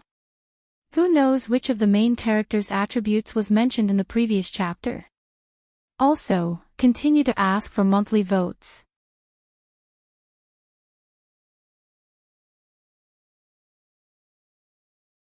Chapter 1071. Richard turned around and saw a door of light open in midair. An old man with wrinkles all over his face stepped out, wearing a gray linen robe like an ascetic. It was the former Holy Cathedral of Fire, Great Senior Vala. Vala glanced in the direction of the forest and narrowed his eyes when his gaze fell on the broken longsword in Brando's hand. He then turned around and looked at the four people in front of him. A sacred and majestic aura instantly filled the air. Richard, Royer, Saipan, and Willick's expressions changed slightly when they came into contact with this aura. They knew in their hearts that this person was already the strongest in the Holy Cathedral 40 years ago, and now it seemed that he had already stepped into the last step of the forbidden zone of men and gods, the peak of the supreme realm. And just as Vala stood still, the grey domain in the sky in the other direction retreated like the tide, revealing the hidden figure behind it. It was a middle-aged man with grey hair and carrying a huge sword. His appearance was not conspicuous, as if he had been through a lot. Only the crow's feet at the corner of his eyes could vaguely see that he used to be a distinguished and elegant man. But the aura exuding from his body was extremely shocking, silent and heavy, making people feel as if they were facing a mountain. This person's appearance alone was not special, but the people of the Empire still recognized him at a glance, Greysword Saint Mephistopheles. Mephistopheles. Richard said this person's name in a deep voice. His brows were tightly knitted, and his heart sank slightly. His opponent was already in the middle of the Supreme Realm, and was on par with him. The next battle was going to be even more difficult. The forest suddenly quieted down because of the sudden appearance of Great Senior Vala and Mephistopheles, leaving only the crackling of the flames.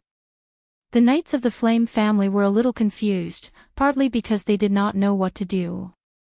Some of them finally recognized the holy sword Odorfice, and partly because of Mephistopheles. This demon of the Empire was notorious in the hearts of every Krolutzian. The path of the golden flames is not blindly converging, the Silver Queen's cold voice sounded again. What are you confused about? Did the Flame King leave you with a yes man's attitude? You should recognize the choices in your hearts and differentiate between right and wrong.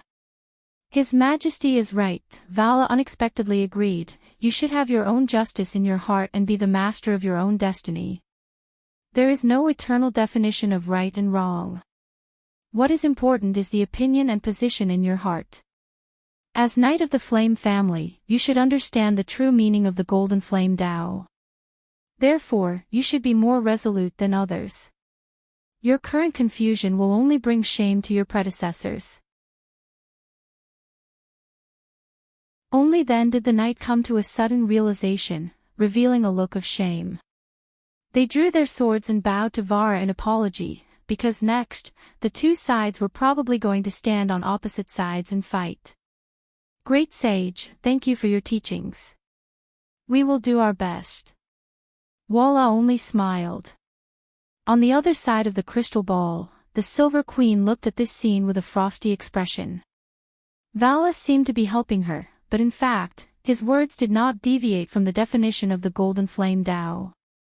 He just put aside the question of whether it was right or wrong to discuss this issue, but in fact, he denied the supreme position she stood on. The key was that he planted the seed of resurrection in the hearts of these knights. This was the true meaning of the Golden Flame Tao. It did not bend to the will of any one person, even the Supreme of the Holy Cathedral.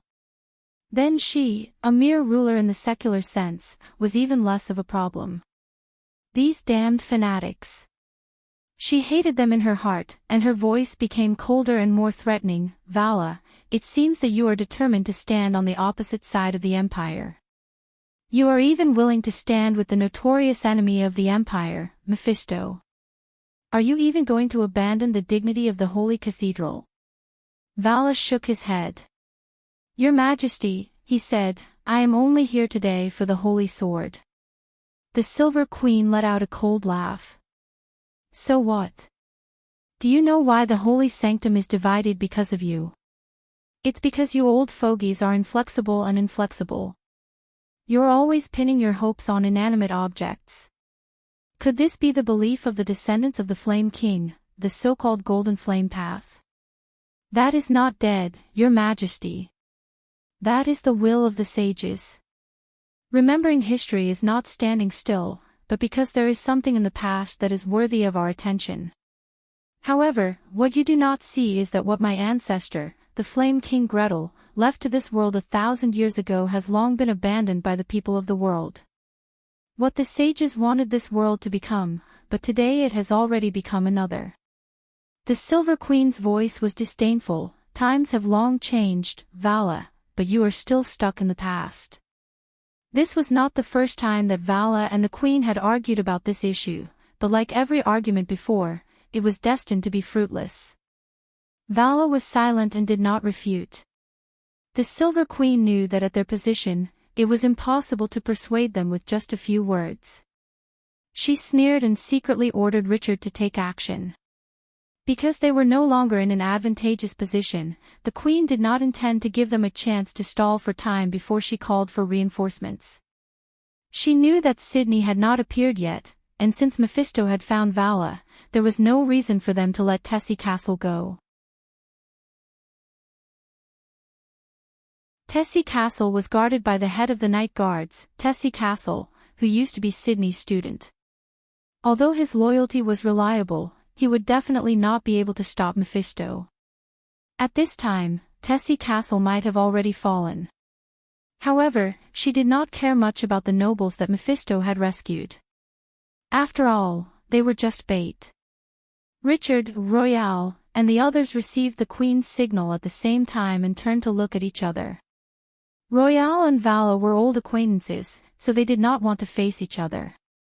Of the remaining people, only Richard and Saipan had the strength to fight against Mephisto. As for Willick and Bradley, they were a little weaker, and could only be considered second-rate leaders in the Empire. After hesitating for a moment, Richard, the head of the Flame Family Knight Regiment, unsheathed his sword. The blade of the Empire's most famous sword, Steadfast Guard, flowed out like a pool of silver light, blocking the other three. He then said to Royale and the others, "I'll stop Vala. You guys split up and stop Mephisto." Now that the situation had developed to this point, everyone understood that it was impossible to stop the other party at this time. The best choice was to find a way to change the balance of power on the battlefield before Sydney arrived. Out of the three leaders, Brendel was the weakest, so the moment Richard opened his mouth, the others understood what he meant. Among the three, Grand Wizard Royale did not want to bully the weak. He smiled bitterly and went straight for Mephisto, who was not far away. With a sweep of his 5 fingers, a lightning bolt that was almost 100 meters long struck towards Mephisto. This was the 6th circle air spell, Chain Lightning. Although Royale was a wizard of the law, this kind of low-level elemental spell was a piece of cake for him. He was also known for his supreme magic skills, and could cast spells below the 7th circle in an instant. His reputation as a sky wizard was not undeserved. However, Royale's strongest point was actually counterspell. His elemental mirror realm could reflect all mana, and that was how he got his title of Lightless Reversion. Therefore, he chose Mephisto as his opponent because he was at a disadvantage. It was like a lightning dragon that crossed the night sky, and the forest near the Cold Dew Manor was reflected in a snow-white light. However, in the face of this attack, Mephisto did not even use his sword. He just reached out and tore the lightning dragon into pieces. Sparks flew all over the sky. However, Royale's attack was only to buy time. As soon as Mephisto blocked the lightning, he felt the space around him folding layer by layer. He looked up and found that the space had been sealed into a spherical space from the bottom up. Although the sky and earth were still outside the sphere, there was a vague feeling of being separated by a crystal. He knew that this was a magic boundary set up by Royale, but it was not the kind of boundary that was made of paper. The boundaries set up by Supreme Realm wizards usually contained the power of their ultimate realm, so it was not wrong to say that it was a more changeable version of the ultimate realm. Mephisto instantly understood his opponent's intention. He pulled out his sword, and at this time, Royale had already hidden his figure. It was not a useless spell like invisibility, but a real leaving from the material world and hiding in a parallel dimension. At the same time, two roaring flames instantly formed in the spherical space. If Brando was here, he would definitely recognize that this thing looked almost the same as his fire giant, but its size was several times larger, and its strength had increased exponentially. This was the Fire Deity Elder. As soon as the Fire Deity Elder was summoned by Royale, it immediately roared and rushed toward Mephisto. The Ash Sword Saint was not a novice who had never fought with wizards before. He knew that this thing was just a means to buy time for his opponent to cast a more powerful spell. He did not think and directly opened the ultimate domain. A gray world appeared behind Mephisto. It was like a boundless, lifeless wilderness. Other than the endless gray, the horizon and the sky seemed to have merged into one. However, the Ash Sword Saint waved his hand, and suddenly, figures appeared on the gray ground. They seemed to have grown out of the gray world. They did not have faces, and their bodies were only gray.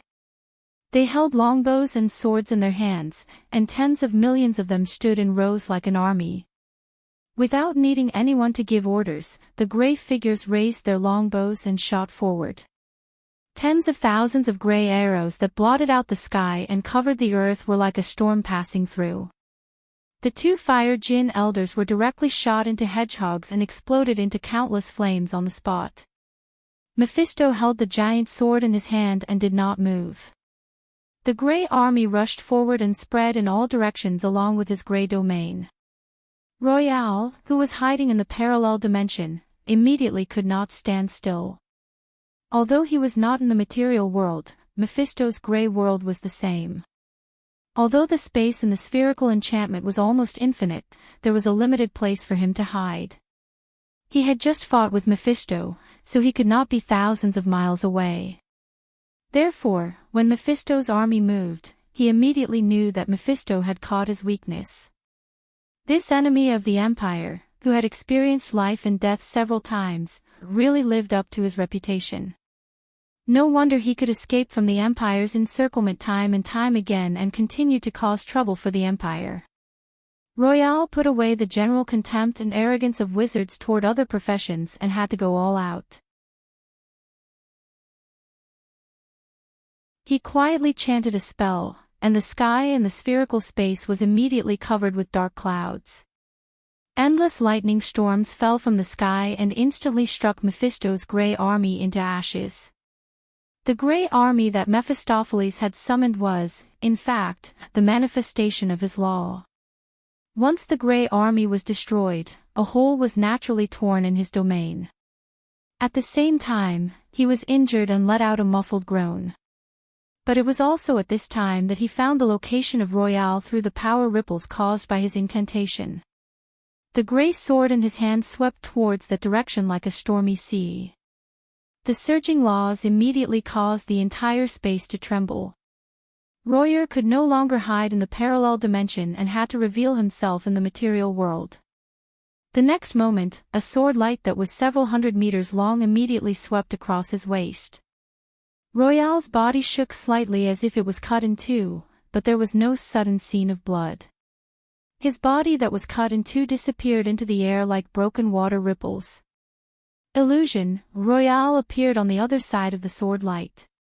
His face was pale, and the ring on his right index finger had shattered. If it weren't for the life protection ring, he would have been cut in half by his opponent. That gray sword could actually ignore his magic defense, which made him horrified. After the previous round of battle, although Mephisto had suffered heavy injuries, he also lost an elemental ring and a life ring. The most important thing was that he was forced to reveal himself by Mephisto. The biggest advantage of a wizard in a battle against a warrior was the unpredictable spells that allowed them to always be in an active position. Once they were passive, it was the warrior's home field. Just as Royale opened a magic boundary and moved the space above the Cold Dew Manor out of the material world, Richard and the others also faced their opponents. Richard himself blocked in front of Vala, while Willock flew down into the forest below. But what the great commander of the Flame Family Knight Regiment did not expect was that the tower-defying Saipan stayed behind to block in front of Vala. His opponent's approach was beyond his expectations. Although his own strength was slightly inferior to Vala's, it was not difficult for him to delay Vala for a while. Richard's original intention was to let the other two take the opportunity to subdue Brando first. With the two of them working together with Bradley and the other three Supreme Class, the young man named Erwin had no chance at all. But he was a soldier, and his duty was to obey orders, but he forgot that his partners were not the same. Royale was a court mage and only obeyed the orders of the royal family, and Willock's situation was similar. However, apart from these two people, the man who was known as the Tower-Defying, or the Near-Divine Wizard, was a complete outsider. Richard could not help but look back at him, only to see that he was expressionless and did not intend to communicate with him. In fact, this person was not a person who was good at talking. His reputation was spread far and wide because of his terrifying strength and legendary experience. Saipan was once a real civilian. He followed an old wizard and was lucky enough to manifest his element. He once served in the Imperial Knight Regiment, but because his element, world reflection, was not valued, he left in disappointment. So far, his experience was not much different from most of the wizards in the Empire who pursued power and status. But just a few years later, when he reappeared in people's sight again, he had already activated his element. His elemental element, world reflection, could reflect everything in the material world. It seemed like a useless illusion elemental element, but after elemental activation, this law showed a terrifying power. This was because in Saipan's hands, he was actually able to make the reflection of the world of laws appear in the real world. This wasn't a domain created by an insignificant individual's comprehension of laws, but a true reflection of the world of laws. The power of this reflected world was almost 1,000 times greater than that of the extreme planes, so its might could be imagined. Therefore, the people called him the wizard closest to God, and it was not a rumor. However, this kind of reflection was not without a price.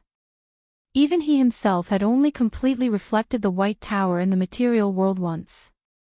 In that battle, he almost razed a legion of the Zell to the ground with his own strength. That was how the title of the Tower-Defying came about. But after that, Saipan never showed such powerful strength again. Because of his early experience, Saipan had always maintained a distant relationship with the Empire. He appeared here at this moment because he was now employed by the imperial family. But this kind of employment was not a relationship of loyalty, but nothing more than a relationship of power or money. In the face of such a person, even if Richard was dissatisfied, he did not dare to speak casually. Besides, he also understood that the other party was not his subordinate. Well, Willock and Bradley should be enough to deal with that young man. If this guy stays, at least it will be easier for me. In the heart of this great leader, he could only helplessly comfort himself. Author's note: I spent some time yesterday to look up some details and information.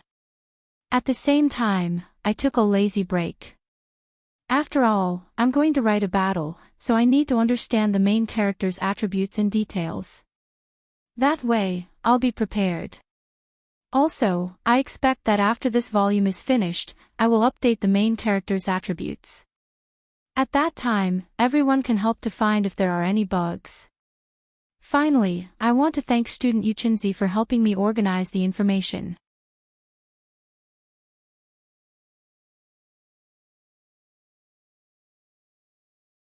Chapter 1072. In the sky, the Supreme Realm's attack immediately caused the night sky of Rushta to become unstable. The lines of law shattered and trembled, causing the magic particles floating in the air to boil. The leaves of the trees danced as if they were possessed. The flickering lines of law flashed in the air, and the mountains were immediately torn apart. However, the battle in the forest did not end there. After Brendel sent Bradley flying with his sword, he did not even have the time to look at his teacher Mephistopheles' battle. Instead, he flashed to the top of the collapsed mountain. In the meantime, several Flame family knights tried to cross the lines of flame to stop him, but Brando, who had activated the Crown of Thorns and the Berserk talent, was already at his peak. As soon as he passed by, 7 or 8 shadows appeared in the sky with the 9 luminaries' sword art. Before the Flame family knights could react, the flaming blade had already swept through with the violent power of space.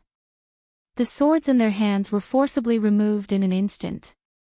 The suppressive power made it impossible for them to resist, and they could only watch as the shattered holy swords penetrated their bodies. Brando withdrew the shadows he created, and countless dismembered bodies fell from the sky like raindrops, filling the sky with a rain of blood. These people could not even stop him for half a second. Brando was very clear about his own situation. He was now at full strength, and could even be said to be in peak condition. He could even fight against an intermediate Lemaitre. However, this state could not last for long. He only glanced at the collapsed mountain, then took a step back, raised his sword with both hands, moved his right hand back, and slashed down. Under the flaming blade, the layers of soil immediately collapsed, forming a bowl-shaped depression with a diameter of more than 100 meters. However, the moment the power of law hit the center, a black crack that was more than 1,000 meters long silently appeared in the ground. Brando knew that Bradley had been swept into the mountain by his sword, but he was not seriously injured. His opponent was a Lemaitre, so how could he be injured so easily? Brando's plan was very simple. It could even be said that it was the same as Richard's. It was to cut off one of Bradley's fingers before he could react and change the balance of power on the battlefield. Thus, his first goal was to beat Bradley while he was down and kill him in one fell swoop while he was at a disadvantage. Although killing a Lemaitre might sound a little inconceivable, this world was filled with all sorts of chances and coincidences. No one could guarantee that they would succeed.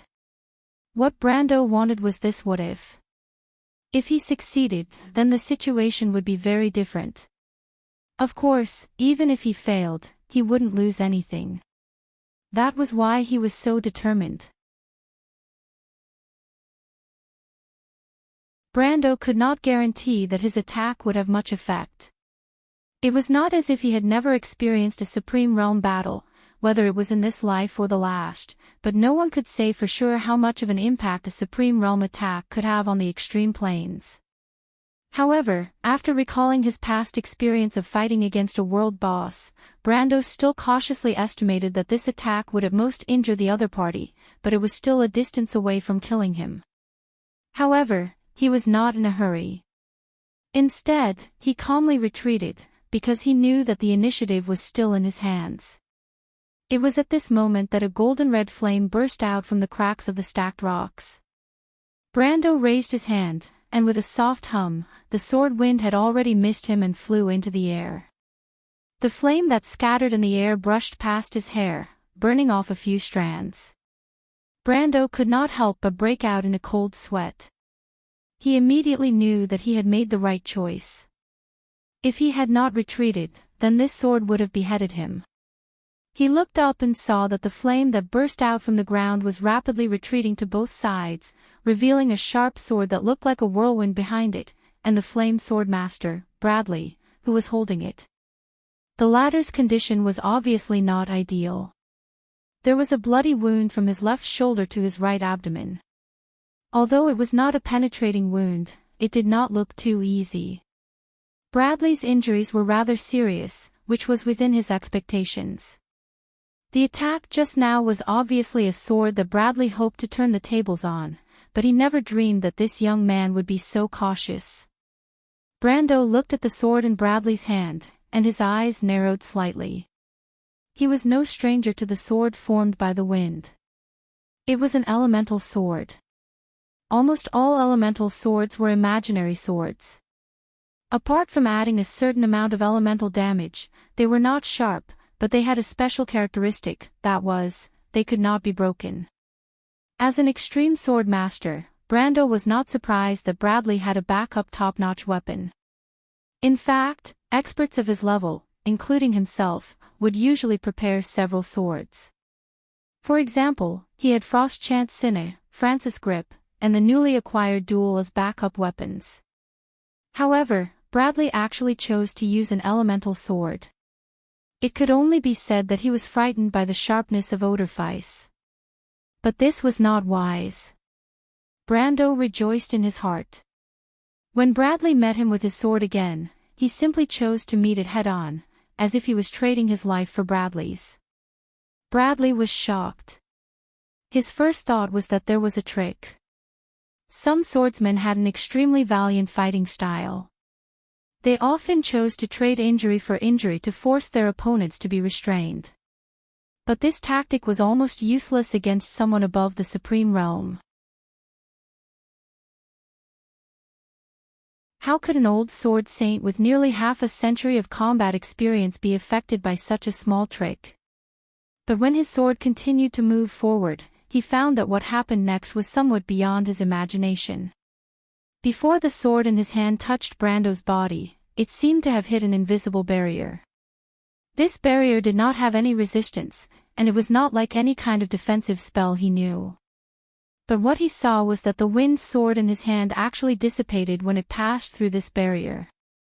After being stunned for nearly half a second, Bradley finally understood what he had encountered. Willpower barrier. At that moment, he almost wanted to curse because the main damage of the elemental sword was magic damage. But magic damage was almost useless against Brando's monster-like willpower. But how could Bradley think that a human would have such an amazing willpower barrier? For a moment, he almost thought that the Brando in front of him was not a descendant of Darius, or that the Earth Sword Saint himself was a dragon or something else. But in short, it was impossible for him to be an iron person. But no matter what he thought, he could only watch helplessly as his opponent's sword pierced his chest. It was supposed to be the left side of his chest, where his heart was, but at the last moment, he managed to avoid hitting his vitals. Bradley immediately let out a blood-curdling scream. He stretched out his hand and pushed the sword away with all his might. The shattered sword was pulled out of his chest, bringing with it a large amount of dazzling blood and rising steam. He pressed on the wound with one hand and desperately retreated. Because the sword almost tore a third of his lung, he almost immediately coughed, and the fragments of his organs spewed out along with the blood foam. But Brando did not seize this opportunity to pursue. This was because he had also suffered heavy injuries. After all, Bradley's sword still caused him damage. He glanced at the data panel, and he had lost more than a quarter of his life. This was the result after more than 90% of the damage was offset. The gap between the supreme realm and the peak of the law was indeed like a chasm. He coughed softly, looked up, and saw that one of the Empire's twin paragons, Willock, had finally rushed over. There was no chance. Brando felt that it was a pity. The opportunity to kill an Empire's supreme realm was right in front of him, and he was almost successful. But as he understood, this world was always full of opportunities and coincidences. Almost, it was almost. There was nothing to regret. Willock happened to witness the scene of Brando seriously injuring Bradley in midair, and he could not help but feel a sense of disbelief.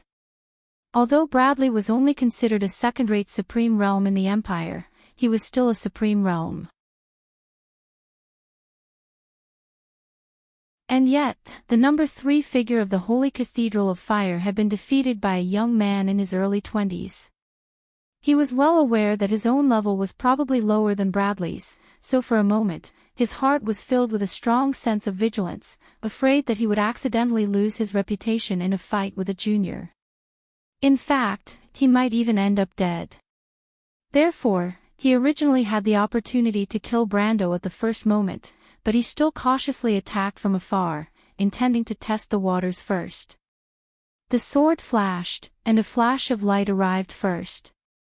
At this moment, Brando was rather helpless, and he could only give up on pursuing and block with his sword.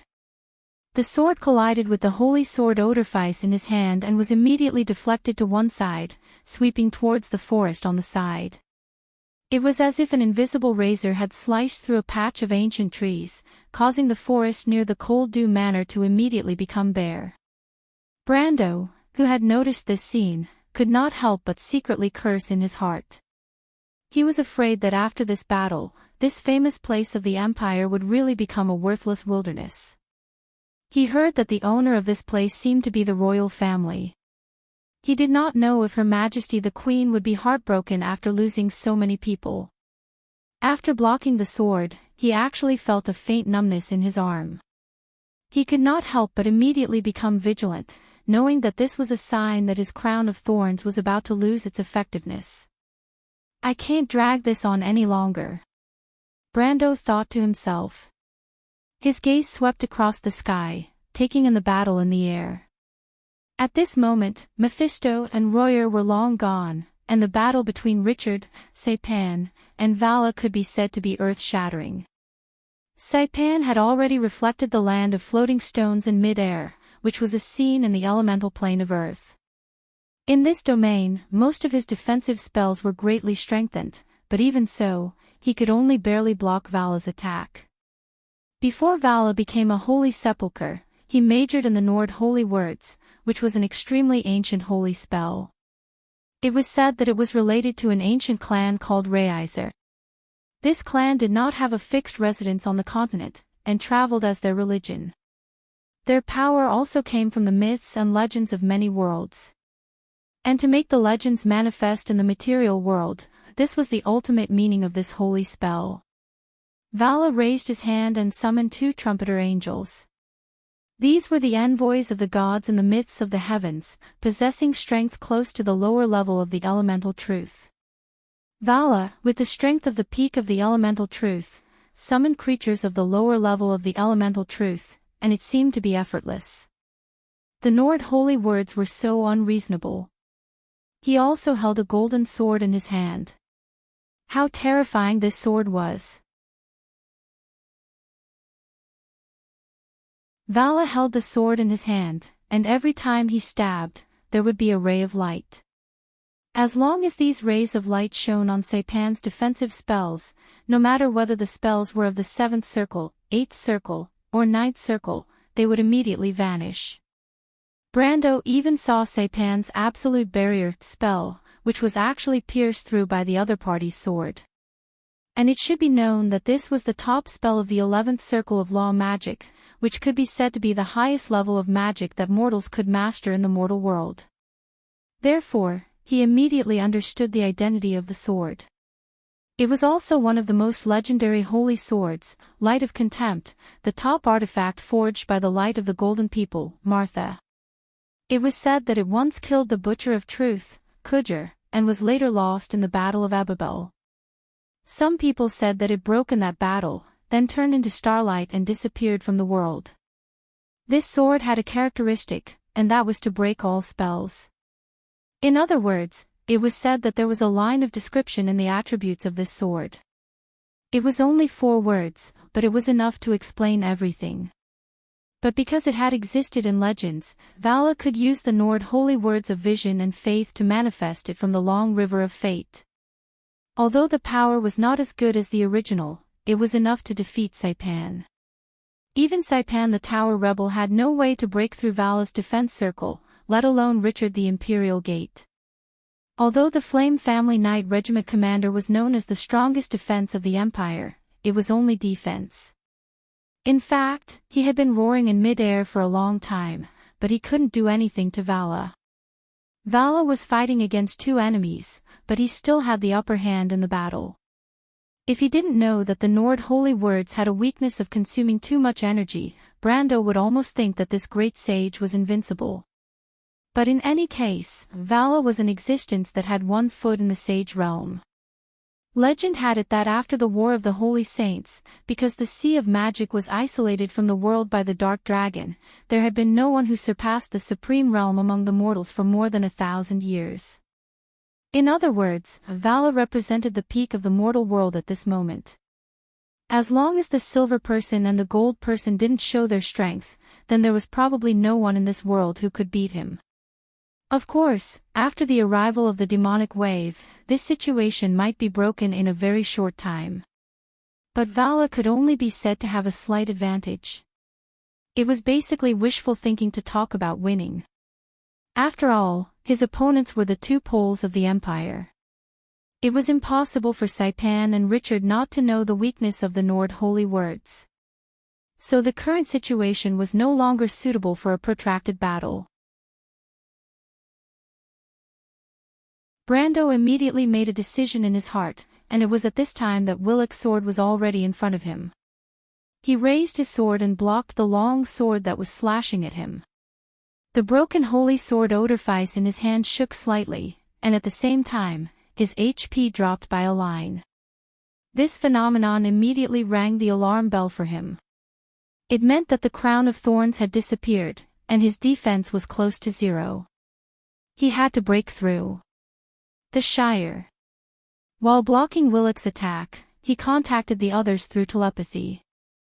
At this time, the Shire, Mephistopheles, and Enrich were not idle. In fact, they had been surrounded by the Flame Family Knight for a long time. While receiving Brando's order, the Shire forced several Flame Family Knights to retreat with a force field wave, and used the Law of Stop to freeze the two weakest among them. Because of the heavy losses before, the Flame Family Knight was a little too cautious at the moment. When the Shire suddenly attacked, their first choice was not to attack, but to retreat to protect their companions who were frozen by the spell. This gave the Shire a chance to breathe. "What is it, Sir Lord?" he asked while panting. "Don't continue to fight, come closer to me." "Are we going to execute the next part of the plan, Sir Lord?" "Almost." At this moment, Brando once again forced Willock's sword back. The swords in Odorfice's and Willock's hands clashed in midair, and dazzling sparks splashed out. The sword in Willock's hand was not ordinary. It was the prisoner's song. Brando knew that it was a famous ancient weapon. The characteristics of this weapon were its sharpness and indestructibility, so it just happened to restrain Odorfice's incomparably high attack. With this exchange of swords, Brando felt a burst of weakness, and Willock obviously noticed it, but he could not confirm whether it was a trick or not. However, this probing attack was only temporary. After forcing Willock to retreat, Brando immediately took the opportunity to put on the double-ringed snake's pupil. These two fantasy rings were his spoils of war in the deadly frost forest. Because it required magic power to be at the pinnacle of the law to wear it, he had been keeping them dusty until today. And this set of rings had a very special set attribute, which was to increase the bloodline and perception attributes by 100 points. Bloodline was still okay, but perception was extremely difficult to increase in the game. When this attribute was increased to more than 100 points, the perception would become extraordinary, and they would obtain magic vision and other characteristics. As soon as he put on the rings, he immediately felt the whole world change. Willock's body emitted circles of translucent ripples, and in mid-air, where Saipan and Vala were fighting, ripples that were hundreds of meters long swept across the sky. He knew that these were actually magic ripples. He raised his head and saw the space enchantment that Royer had set up before floating in the sky. Clang!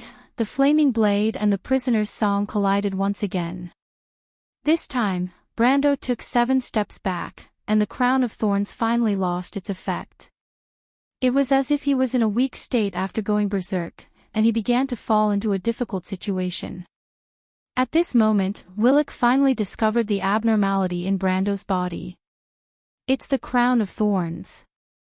At this time, Bradley suddenly shouted. As a high-ranking member of the Holy Cathedral of Fire, he certainly knew these inherited skills of the Templar Knight. What's more, He had seen the scene of Brando and the Flame Knight fight before, so he already knew that Brando was a Templar Knight. I see, Willick's eyes flashed with a deep light. He knew that his opportunity had come. And Brando also seized his own opportunity when Willick was distracted. The Shire, dispel the spell in that direction in the sky. He immediately yelled at his mage servant.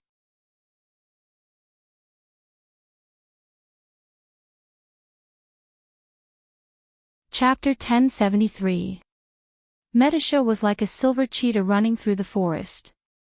Her calm expression did not reflect the anxiety in her heart. Why isn't my lord summoning Hipamra and me? What is he waiting for? At this moment, a figure flashed through the forest. She suddenly braked, her boots plowing 2 ditches in the soil that was covered with pine needles.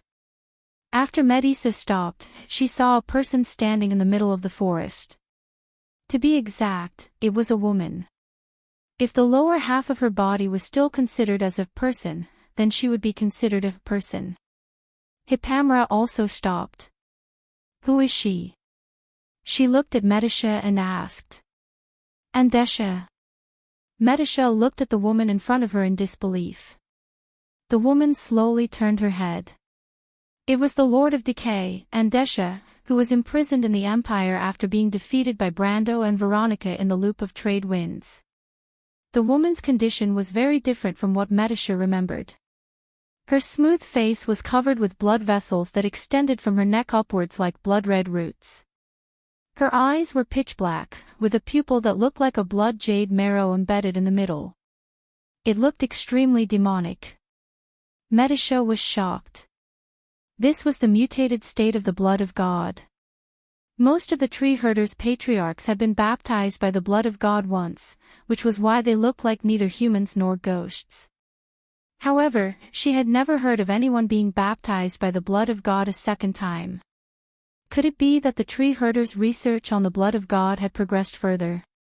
But what puzzled her the most was that Andesha should have been imprisoned in the deepest part of the Empire's prison, and not here. Why are you here, Andesha? Andesha saw that it was Medisha and smiled strangely. She did not answer and walked into the depths of the forest. Stop right there. Medisha frowned and scolded. Andesha stopped and turned back with a smile. Little princess, this time we are friends, not enemies. No one is your friend, not your enemy. Medisha knitted her brows and replied in an unfriendly tone, you better explain why you're here. Little princess, if you have the time to care about me, why don't you care about your lord? Andesha raised her head and looked in the direction of the mountain. At this time, a silver ray of light rose from the mountain where the Frostdew Manor was located. It was like a resplendent silver line that cut across the night sky, splitting the stars in the sky into 2. Medisha's face was illuminated by the radiance in the air. She could tell that it was the direction of the Frostdew Manor. Her expression changed slightly, and she turned around to look at Andesha coldly. She no longer cared about the other party's intentions, and directly rushed in that direction. But just as she was about to leave, she suddenly remembered something. Andesha had called her little princess, so how did she know about her identity? This thought flashed through her mind, but soon, her concern for the Count overcame her. She forced herself to become focused again. She's Andesha. Hipamra glanced behind her. She did not experience the battle in the Loop of Trade Winds, and only knew bits and pieces about it from the people around Brando.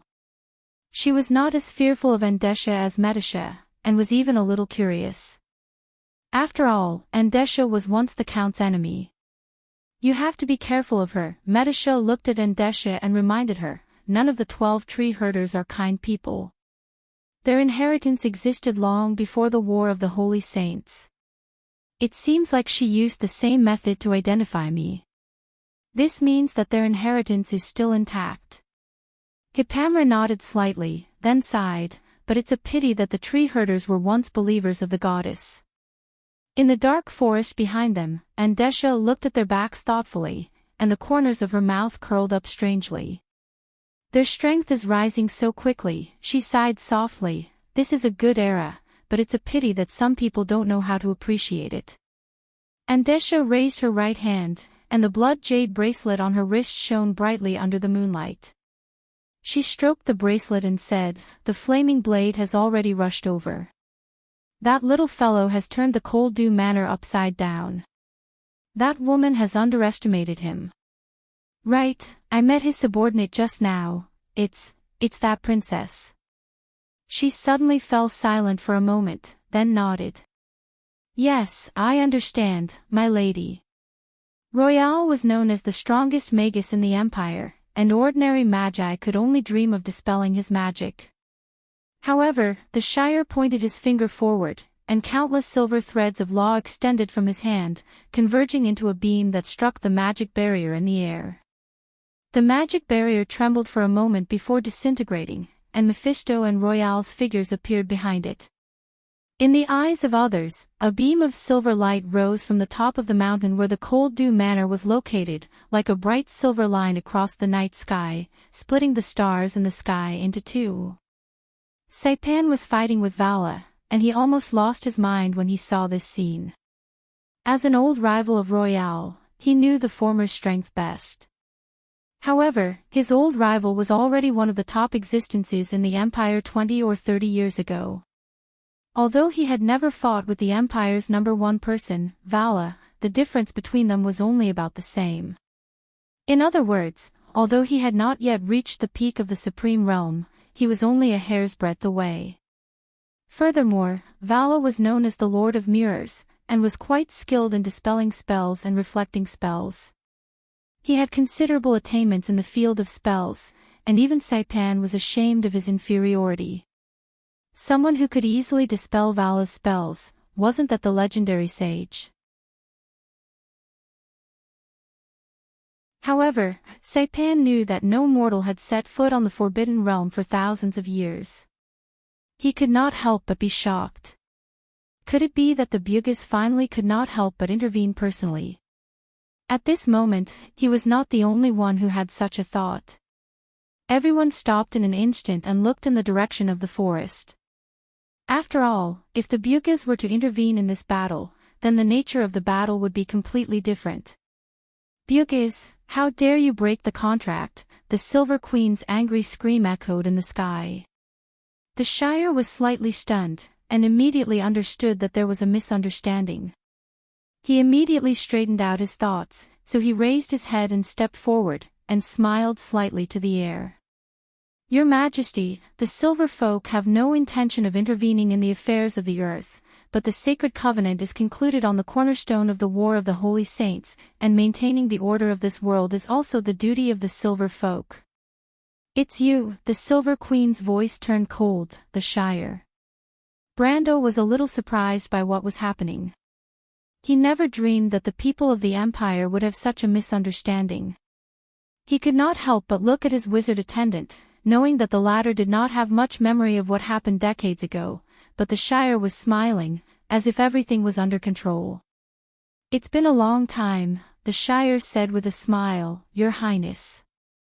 Brando could not help but grit his teeth, thinking that this guy was indeed better at showing off.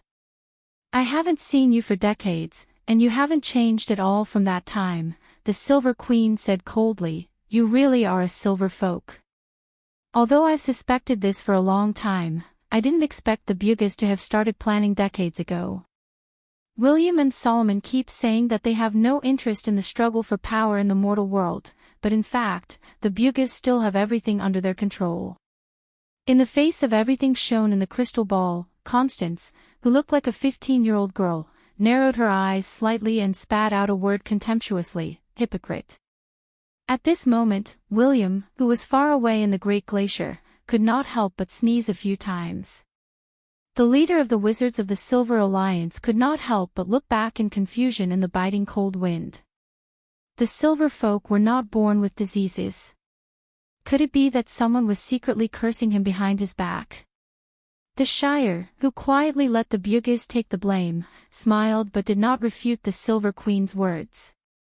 Instead, he replied confidently, "Your Majesty, no one can do whatever they want, whether it's you or the Silver Folk.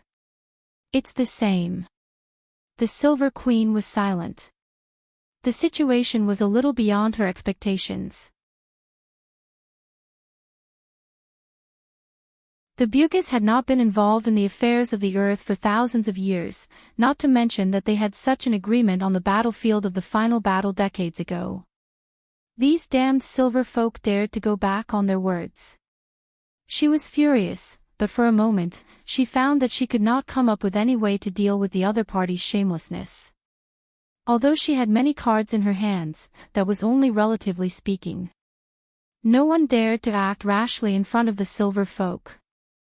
The Shire was the only one in front of her, but who knew what else was hidden behind him? But the Silver Queen was cautious, and Brando and the Shire were also very nervous. The others thought that they had backup, and even the Greysword Saint Mephistopheles looked over thoughtfully. Only Vara, the great seigneur, looked around a little doubtfully, and finally his eyes fell on the Shire. He narrowed his eyes, apparently seeing something, but did not speak. The Shire racked his brains to think of a way not to be exposed, and Brando was also thinking of a way to escape. He was a little surprised that Sydney and Veronica had not yet arrived. It was not that there was no way to escape at the moment, but it was a little troublesome. It was the misunderstanding of the Empire people and the improvisation of the Shire that surprised him a little. At the moment, it was best to scare off the Silver Queen, but the possibility was very small. He could only see how much time he could delay. But he also knew in his heart that it was also not good for him to drag this out. If Sydney did not arrive, then Her Majesty's backup should be arriving soon. Just a moment ago, he had received news from the witches that the flame blades stationed in Mulberry Castle were on their way here. The good news was that the possibility of rescuing Scarlet was a little greater, but the bad news was that if Sydney did not arrive, he would be in trouble.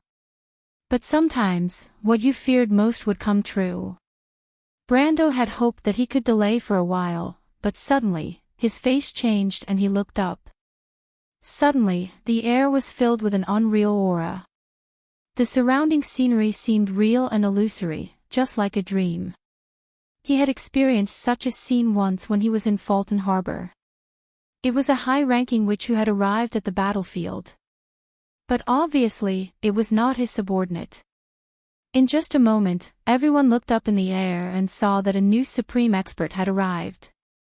At this time, 3 light doors suddenly opened in the sky, and 3 witches stepped out calmly, exuding an amazing aura that made the whole battlefield quiet. They were indeed supreme existences. Brando narrowed his eyes and recognized Adatrice and the Witch King. As for the last little girl, he had never seen her before and had no impression of her. But he was secretly complaining in his heart. The flaming blade was troublesome enough, and he did not expect the Silver Queen to send her personal forces over. "We can't wait any longer, we have to retreat." He forced himself to calm down, and then glanced at the Shire, but he did not pin his hopes on an illusory opportunity. Although the Bugis were famous, if a name alone could scare the Silver Queen away, then the other party's previous actions were too ridiculous. No one here would be naive enough to really believe in the Covenant, and as the Supreme of the Empire, the Silver Queen was even more so.